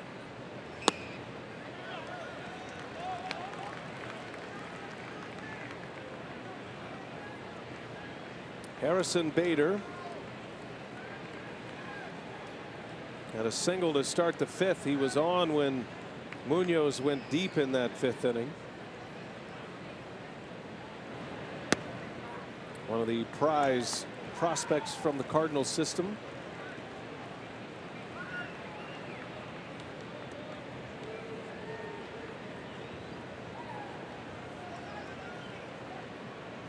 Bader got a little time in the big leagues last year.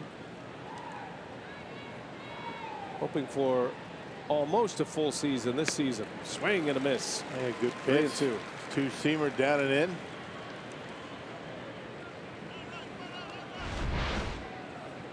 Now you see it, now you don't with that late movement. Not a lot, but enough.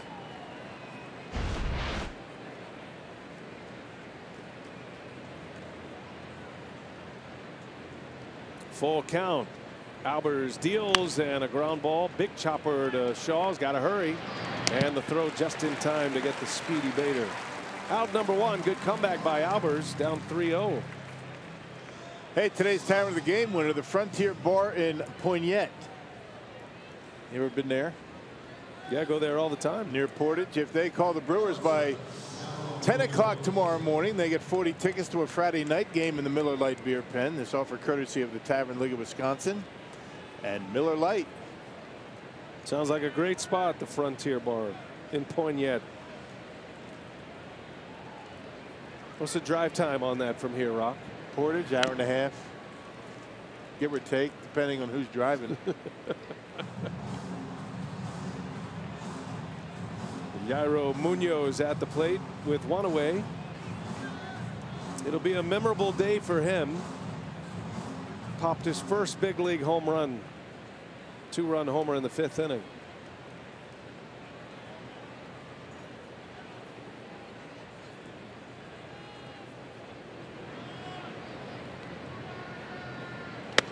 You still have your first home run ball? I do. At home. Who'd you hit that off of? Al Williams, Minnesota Twins. Hit it to right field at Old County Stadium. Like a left-handed pull hitter, right? Yeah, kind of had a little bit of a slice to it. Big pop. Rock had big power. Swing and a miss. 1-2 to count. So did it go up into the stands? Or it went into the seats out in right field, but we got it back. Yeah, guys got it back. Negotiation to get it back at all? Yeah. A couple of Robin Yamp balls and Paul Molitor bat. That always worked. Yeah. You get anything for those. They got the good bats anyway, didn't they?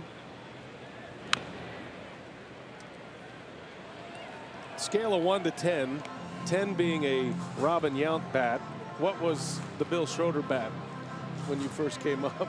See now, okay. I'm just wondering. Where are you heading to this? I mean, as far as how good the wood was the or what quality it was of the worth. ash, because it's all different now. Yeah, Everybody gets the. I wasn't on the scale at that point. Pro stock. Pro stock. Here's a 1-2.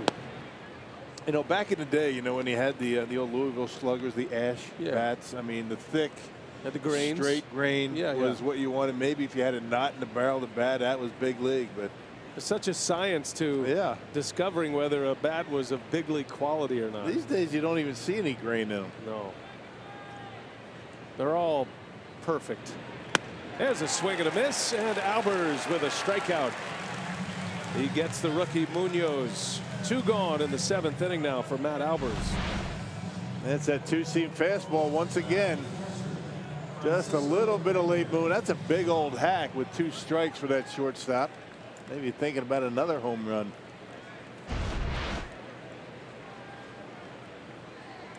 So 2 up, 2 down. 8th place hitter Francisco Pena now, the Cardinal catcher. Shift is on for Pena. Enough of a book on him to show that he hits the ball on the ground on the pull side.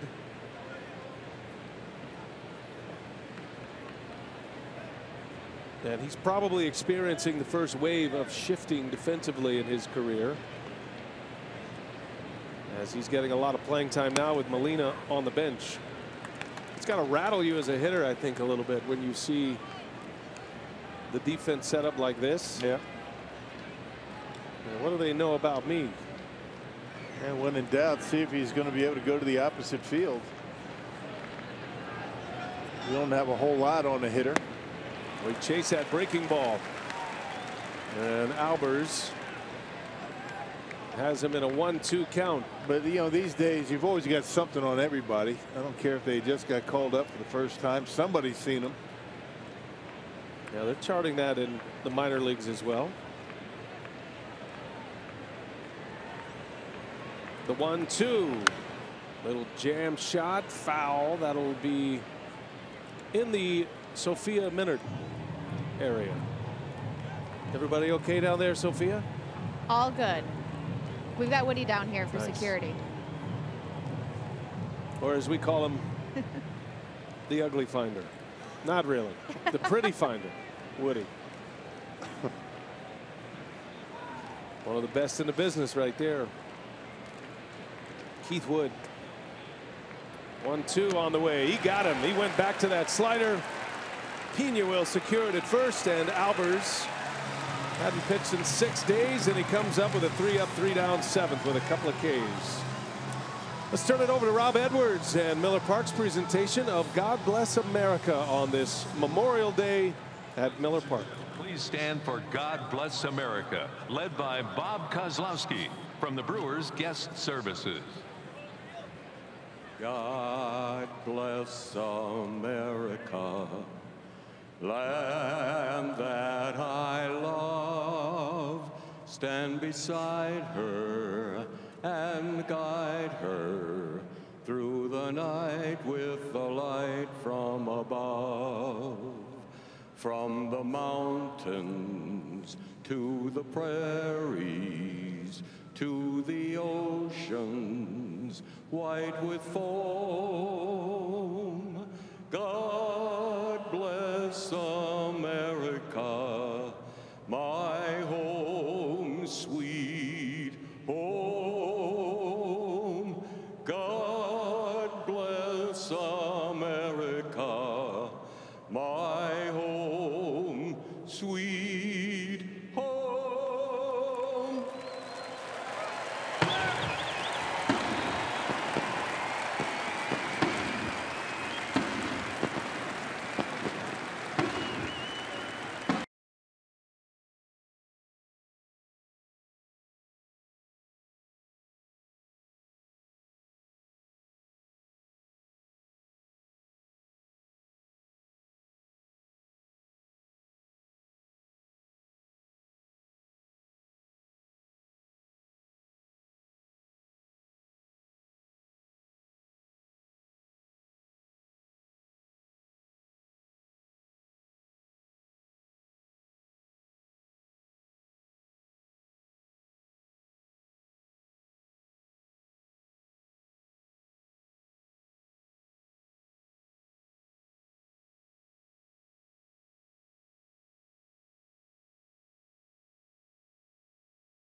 2-run lead, 5-3.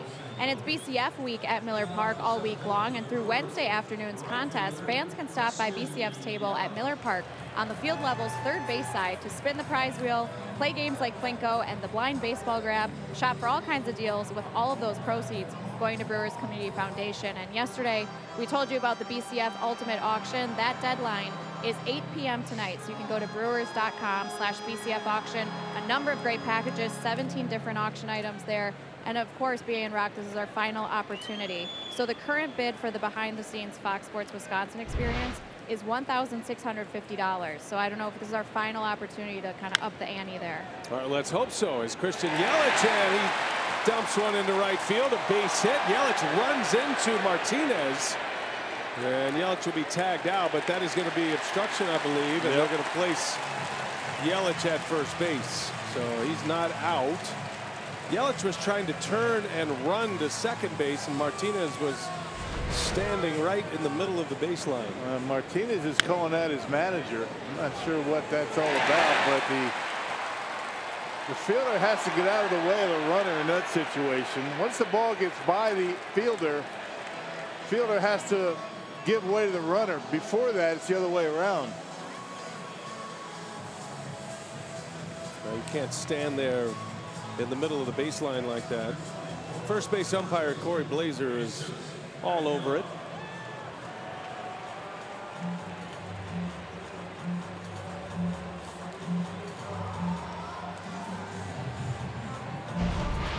Emphatically making that call. So Yelich is aboard with another hit. That's his second of the game. He homered earlier. And Aguilar will bat with a man on as the Brewers try to add some insurance.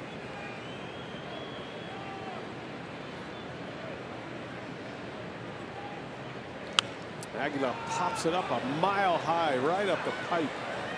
And that'll end up in the seats.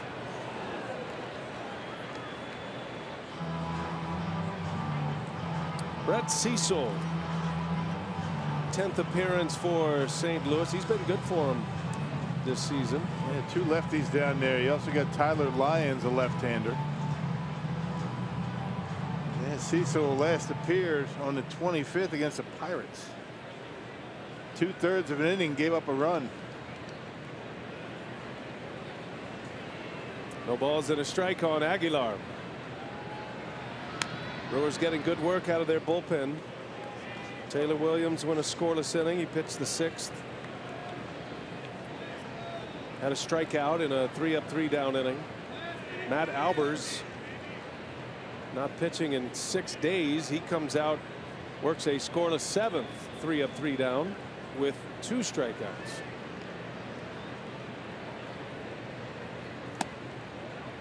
And Craig Counsell has his hammer in the bullpen getting ready.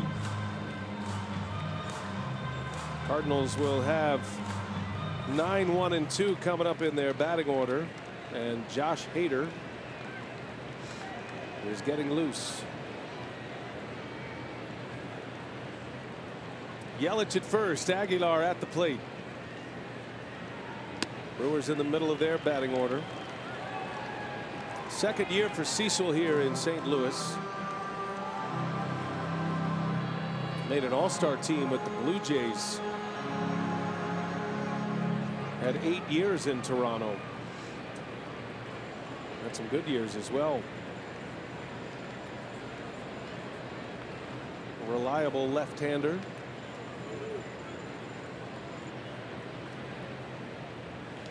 Aguilar into center field. High towering fly ball. Tommy Pham will make the catch for out number 1. Yeah, Brewers have had a couple of near misses today. Just a little bit under it, maybe down in the barrel a little bit. And this is one of a breaking pitch right down the middle of the plate. Aguilar a little bit out in front and gets it on the end.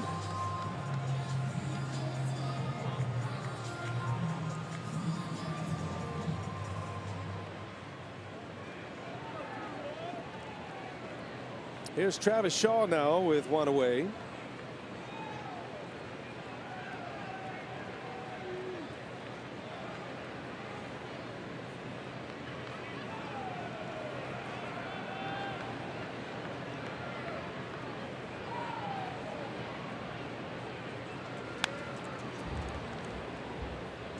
Travis had a base hit his last time up, had a broken bat single to right. 14 straight games on base for Shaw.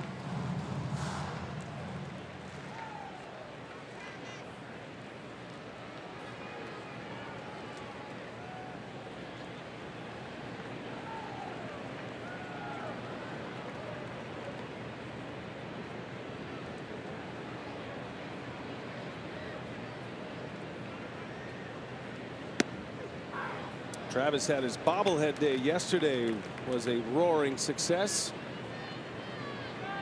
The mayor of Ding Dong City bobblehead. Had a crowd of just shy of 40,000 for yesterday's finale with the Mets. Shaw had an RBI hit in the game yesterday.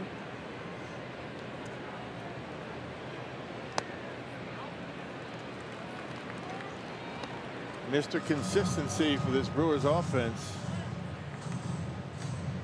Played in every game but 4. It's really the only way you can really put together some big numbers is if you're in the lineup every day, and he is. And he was last year. 51 starts at third, including today. Rolls over one foul. He endured that 5 for 50 run at the plate. Batting average got low into the 220s.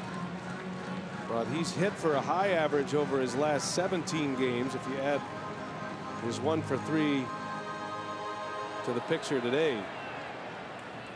He's hitting over 340 in his last 17. And he's found the home run stroke. 6 homers, 17 RBIs in those last 16 games. He was not hitting lefties well to start the year, but that has changed his last 2 times up against left-handed pitchers. His hit yesterday, his RBI, was with a left-hander on the mound, Jerry Blevins. The 1-2, Yelich goes, and pitch misses Shaw somehow, and Yelich is in safely. I thought it hit him. I did too. I'm not sure how it missed him. It went right through him, it seemed like. The Matrix. Pretty good throw by Pena right there, or Pena. Under the circumstances. Well, that's tough to get yourself in position on a pitch like that that almost hits a lefty. Question is, does Yelich come off the bag? I think he does. Right there, I think he's off the bag, and this might be overturned. Yeah, they may get him over sliding second base. That's the crew chief, Gary Cederstrom. He'll be the one relaying the news. Calling umpire is over there as well. And Matheny will challenge this call at second base. I think you're right, though. He's clearly safe here, but comes off the bag. That's why you got to keep that tag on, and Munoz does a good job of that. Even hard for the umpire. Right there, I think that's where they get him. More and more players are going to a feet-first slide, the pop-up slide. You've actually, there's 2 things that have happened in the replay era.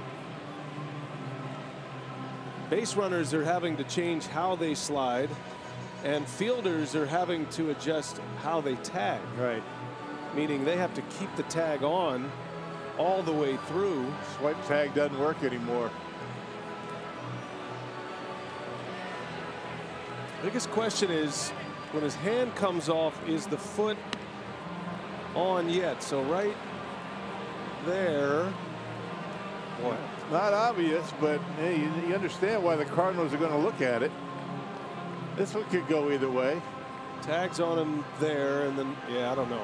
I mean, that's probably going to be overturned, but it's second. close. Just game of like not even inches. I mean, this is not what the replay rule was designed to change. But we'll see. The longer it takes, the more you think it's going to stay safe. The replay center is in Chelsea, New York, and there is an umpire assigned to this game.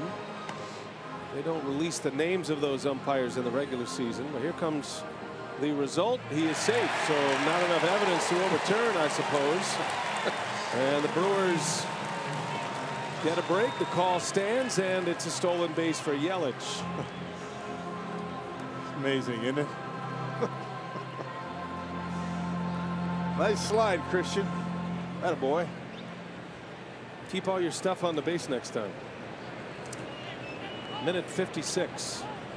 The time on that review. We resume here with Shaw at the plate. Now a runner in scoring position for Travis Shaw. 2-2 the count.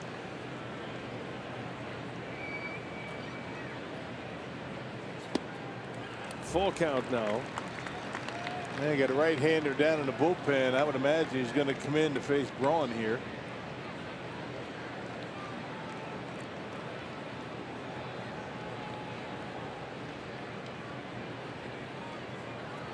Braun's had a good day at the plate. 3 hits, an RBI as Shaw is down on strikes. That's a foul tip into the mid of the catcher. And a strikeout for Cecil. And the other thing the Cardinals can do is walk Braun, leave Cecil in for VR. Most managers would rather VR hit right-handed, right? Right. Might be what they do. Matheny sends Pena out to the mound to give him a chance to think about it. Buy a few extra throws for his reliever. Well, Ryan Braun's had a good day. First time he's hit 5th in 4 years. Badger Mutual Insurance plays of the game. Had a double in the 2nd inning. Scored a run. In the 4th inning, had a single into right center. Another one that left the bat over 100 miles an hour. And then one that left the bat just over 60 miles an hour. A little flare for an RBI single for Braun in the 5th. Yeah, that's the one that plates a run. And they will walk Braun. All that, and they intentionally walk Ryan Braun. Not sure why they didn't do it right away.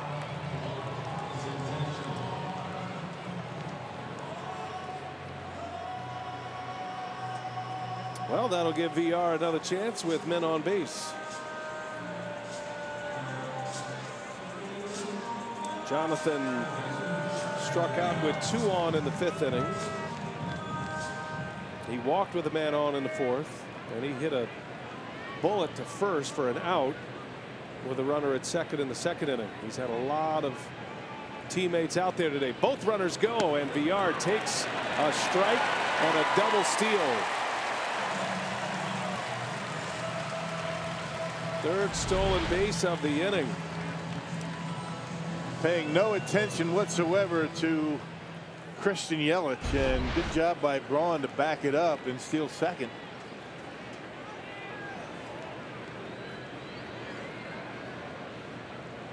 Second and third, 2-men are out.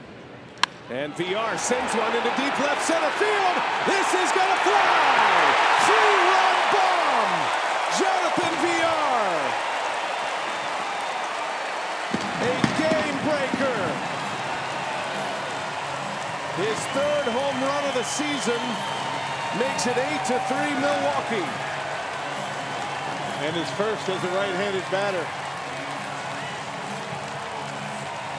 All right, that's a big one. Wow. Well, let's see if Craig Counsell sits Hader down now. I would imagine you got to sit him down. You don't need him up right now with a 5-run lead.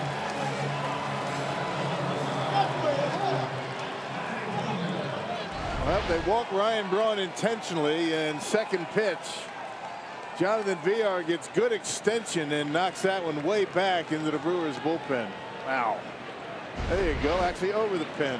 Big home run for VR. Had been just 6 for 30 as a right-handed hitter, hitting just 200. And as Rock said, home run number 1 off the right side. 8-3, and the Brewers just continue to put up the big run totals. Well, he knew it the moment it left the bat. Great feeling. He's having a nice start to his season. He's got him jumping around in that Brewer bullpen. Manny Pena fouls it away. Jonathan VR had 3 RBIs all season as a right-handed batter. Up until that swing, gets 3 RBIs with 1 swing. Well, Kirk Counsell might elect to bring Matt Albers back out for another inning. Bullpen quiet. Yeah, might be a good play here.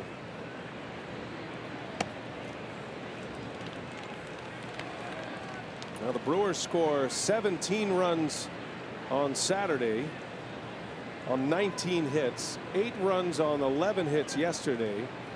They've got 8 runs on 10 hits here today.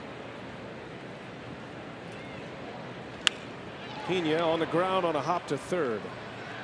And Carpenter makes the play to end the inning, but more 2-out damage. All 8 runs coming with 2 outs. This time it's a Jonathan VR 3-run homer. 8-3 Brewers. They lead the Cardinals on Memorial Day.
Miller Lite, great taste and only 96 calories.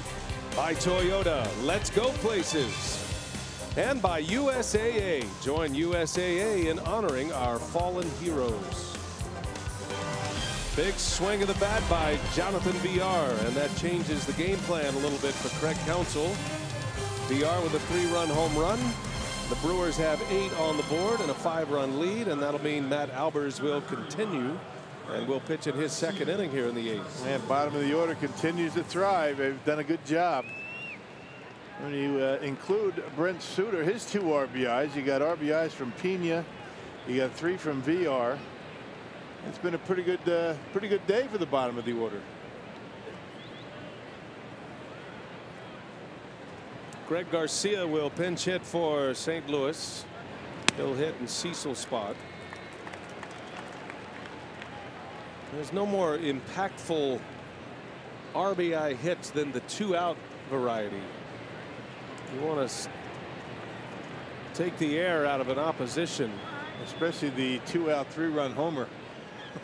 All 8 runs have come with 2 outs in this game for the Brewers. Home runs by Yelich and VR with 2 outs.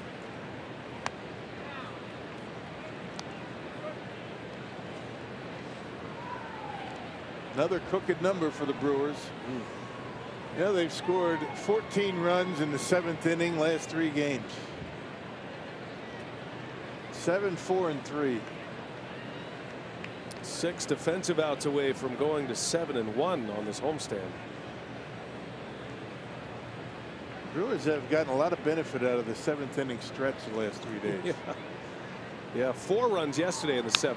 7 runs the day before. 3 today. That would be 14 just doing the quick math here. Yeah. Said there'd be no math today, but that's in our wheelhouse. That's easy math.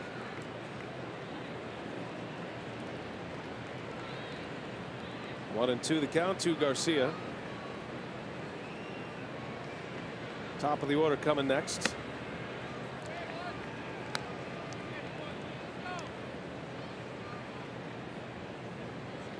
Yeah, you scratch a run here or there. You see multi-run innings. You know, those are huge moments when you can swing a game, especially like yesterday. Twice the Brewers were down. They were down 4-1. They were down by 3, then they were down by 2. Twice they were able to come back and answer with, as Rock says, the crooked number inning. Yeah. Well, Mike Matheny had a choice: walk Braun, go after VR, or bring in the right-hander for Ryan Braun. Maybe he's second-guessing that right now. Who knows? And statistically, it's the right play. Right. VR had struggled as a right-handed batter. He hardly hit for any power. And Albers issues a leadoff walk. Hey, a reminder to join Fox Sports Wisconsin as we inspire girls to be healthy and confident at the Girls on the Run of Southeastern Wisconsin Spring 5K. It's presented by Brewers Community Foundation. It happens Saturday, June 2nd at Miller Park. To register, go to girlsontherunsoutheasternwi.org/5K.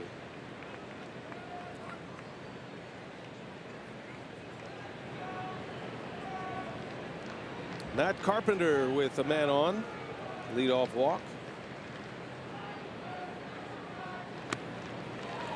Always interested to watch a reliever when an inning changes like that. So if you're Matt Albers, you're in the dugout, you're seeing Hader warm up. Mentally, you probably flip the switch that you're coming out. Yeah. And then a 2-out 3-run homer changes the plan. And now you're back in. So it is interesting to see how a pitcher can get it back. Physically, he's ready, but not easy to turn it off and on. Not to say that he turned it off. I mean, you go into the dugout, and I would imagine Derek Johnson, Craig Counsell saying, hey, let's sit tight. If we get some runs here, you're going back out. And the manager and the pitching coach having a chat about the rest of this 8th inning. Well, nothing a double play ball won't clean up. With Carpenter at the plate, the Brewers have a shift on. It makes for an awkward double play scenario. Saladino, the shortstop, is over on the right side. He has to scamper back to the bag if it's hit toward VR or Aguilar.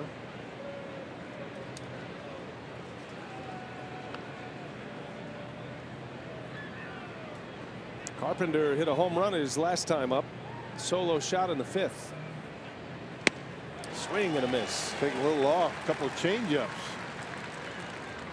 Have Carpenter out in front. There it is. There's a grip. And rotation, pulls a string, and he's out in front of it. The split change. Similar pitch to what Jeremy Jeffress throws. It's not the full-on dig it in split finger grip. It's just enough to take some velocity off. 2-2 the count.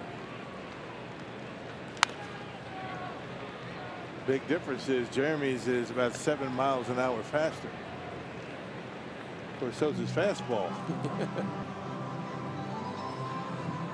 Yeah, there's no rule on the change. It just has to be a change. It has to be a change in velocity off your fastball. That's why they call it the changeup. Yeah, and it doesn't have to be a lot either. At 4, 5, 6 miles an hour, that'll get it done.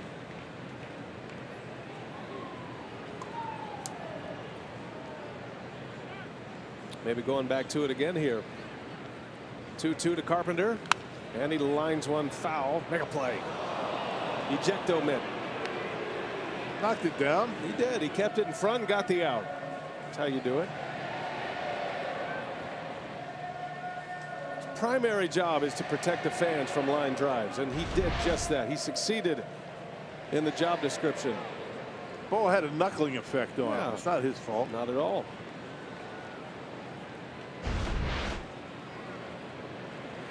Maybe give him a bigger glove. Another 2-2. Did he go?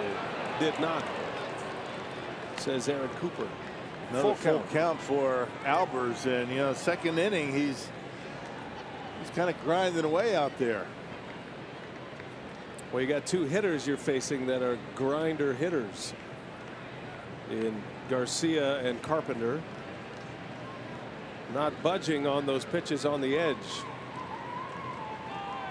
Full count, nobody out. Runner at first.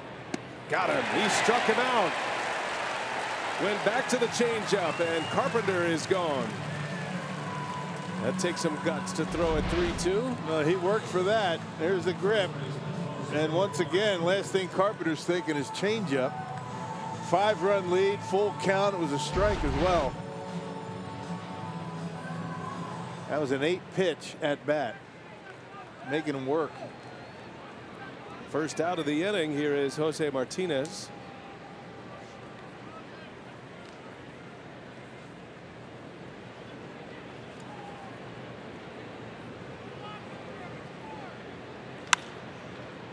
That fastball ate him up. Right by him at 93 miles an hour. Cardinals are a formidable team this year. They are 28-22, and they are without some of their big guns. Paul DeYoung on the DL with a hand fracture. Their closer Greg Hollins on the DL with a hip injury. Carlos Martinez, their ace, is out. Lat strain for Martinez. Molina.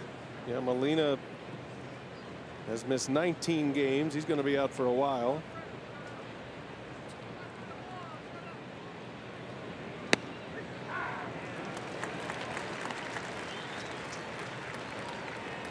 They got plenty of talent, and they've got a lot of young arms. And starting rotation is very good. Second best ERA among starters in the National League. Washington has the best ERA. Cardinals are going to unveil Alex Reyes on Wednesday. He'll make the start. He threw a side session today. Hard throwing right-hander, their top prospect. Had elbow surgery last year.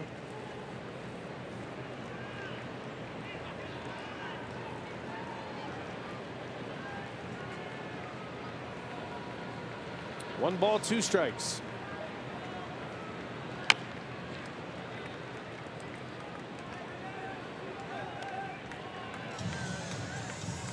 Mike Matheny knows his bullpen is going to get put back together at some point. He's got Holland down, Matt Bowman, Luke Gregerson all out.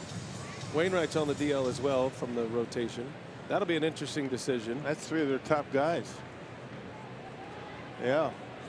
That's why they've struggled a bit. But Norris has picked up the slack for him. Has 11 saves.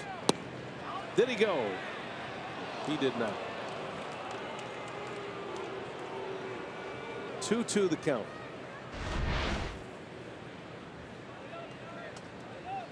Good call.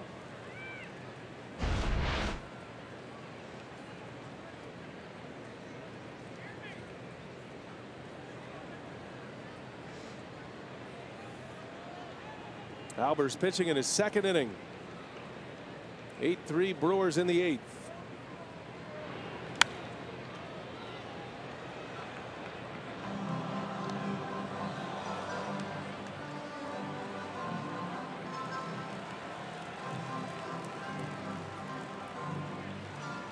A little upset with himself after fouling off that fastball.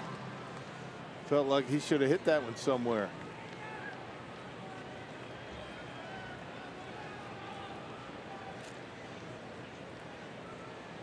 Expressing every thought.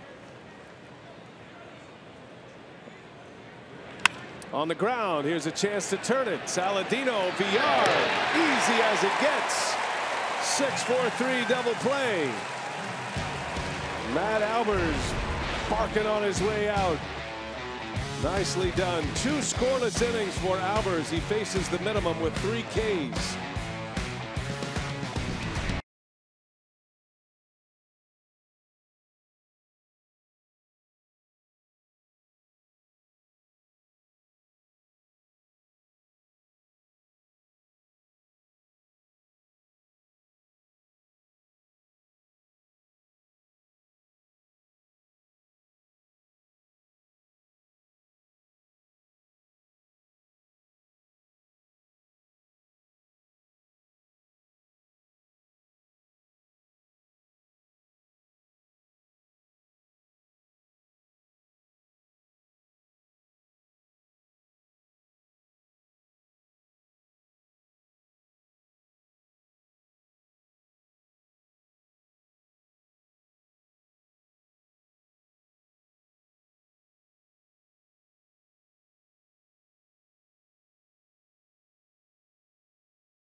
Going to the bottom of the 8th inning. What a job by Matt Albers out of that bullpen.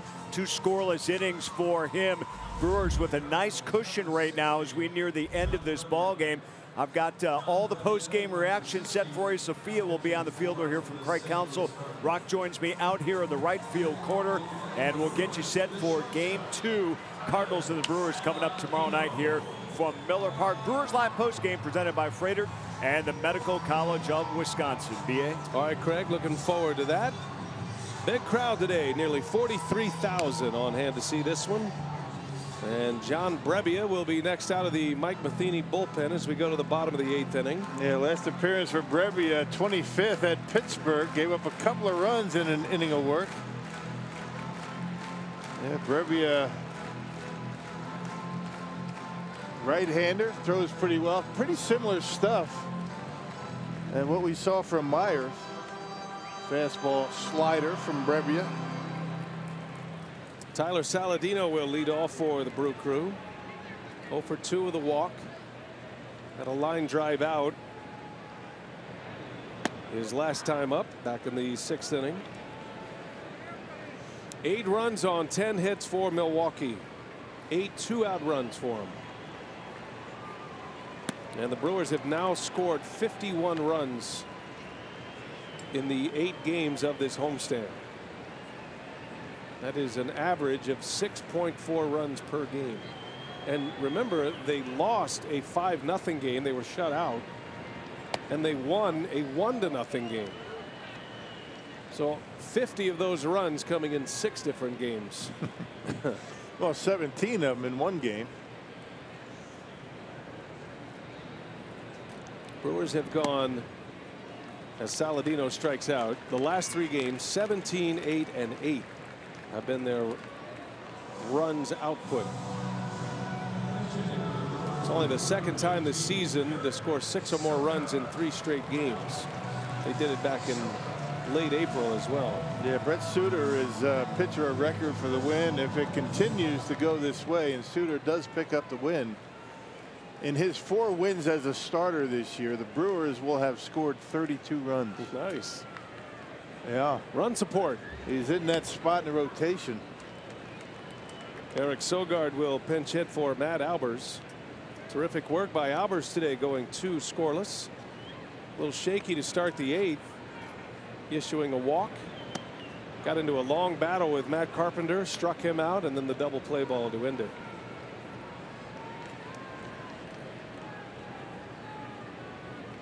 Pretty good luxury to have if you're Craig Counsell.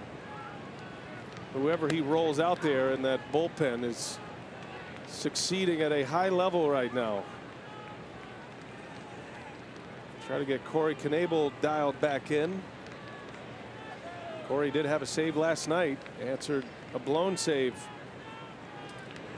on Friday night. That gave up a home run yesterday, then decided I'm going to just throw the fastball, and he just blew away a couple of hitters. Jacob Barnes, he's back in the fold. Got called up on Sunday.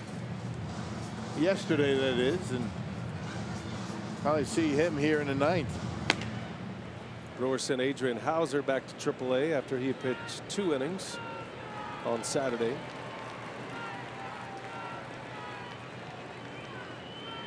One and 2 to Sogard. Tapper foul.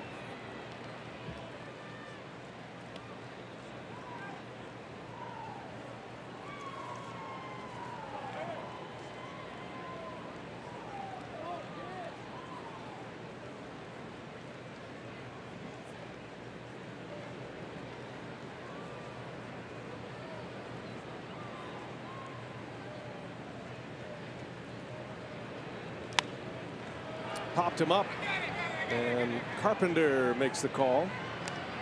2nd out of the inning for Brebbia. Tomorrow night, as Craig mentioned, we are back at it on Fox Sports Wisconsin. Miller Lite, what's on tap? Michael Wacha against Zach Davies. Wacha's off to a great start this year for St. Louis. And Davies trying to get back in the mix now after spending some time on the DL. Inflammation in the shoulder. He got roughed up his first time out after coming off the disabled list. The Mets 4 runs, 4 innings. Kane pops this into foul territory, and that will retire the side. We go to the 9th. Last call for the Cardinals. Brewers trying to go 7-1 on this homestand. They're 3 outs away.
Memorial Day, Milwaukee, Wisconsin, on a beautiful day for baseball. 8-3, Brewers lead the Cardinals as we go to the 9th inning. Jacob Barnes will be on to pitch for the Brewers. His first outing since being recalled from AAA Colorado Springs. And the hard-throwing right-hander is hoping to make it stick the rest of the year. Yeah, he got sent down just trying to find that cut fastball again. That was an issue for him, but overall numbers, you know, pretty good, averaging a strikeout per inning, a 284 earned run average.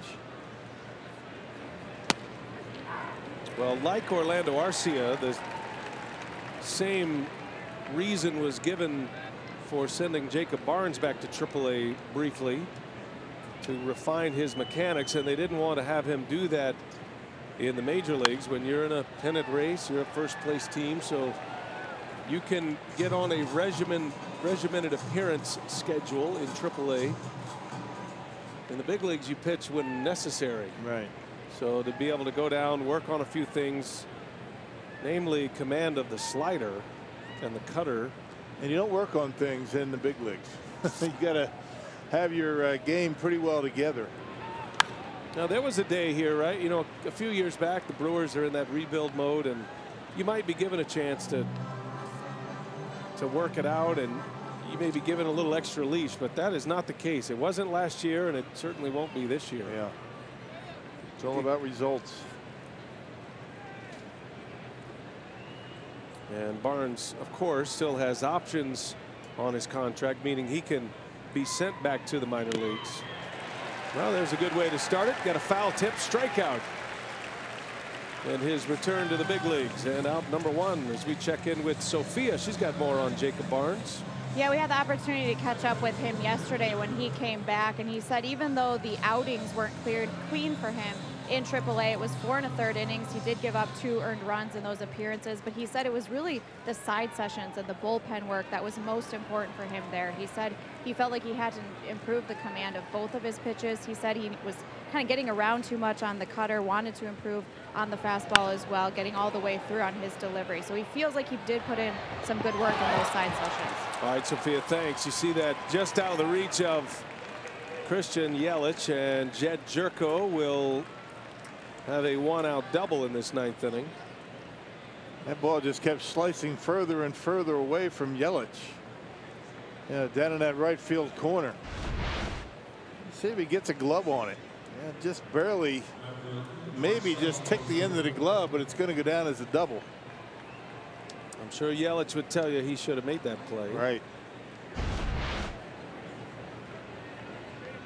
Right field's a bit new for Yelich. He's played there this year, but he won his Gold Glove as a left fielder with the Marlins. He played center field every day last year.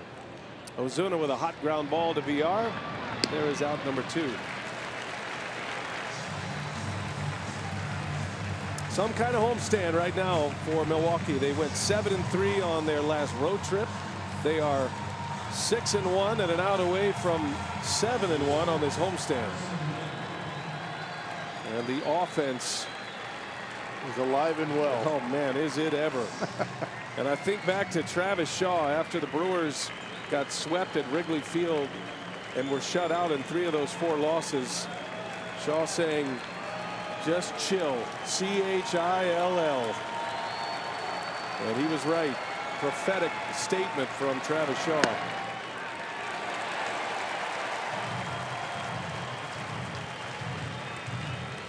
And he's gotten hot in the middle of this great run offensively. Best record in the National League, the Milwaukee Brewers at Memorial Day, which is often in baseball the first real marker of the season. 1/3 of the way through the schedule.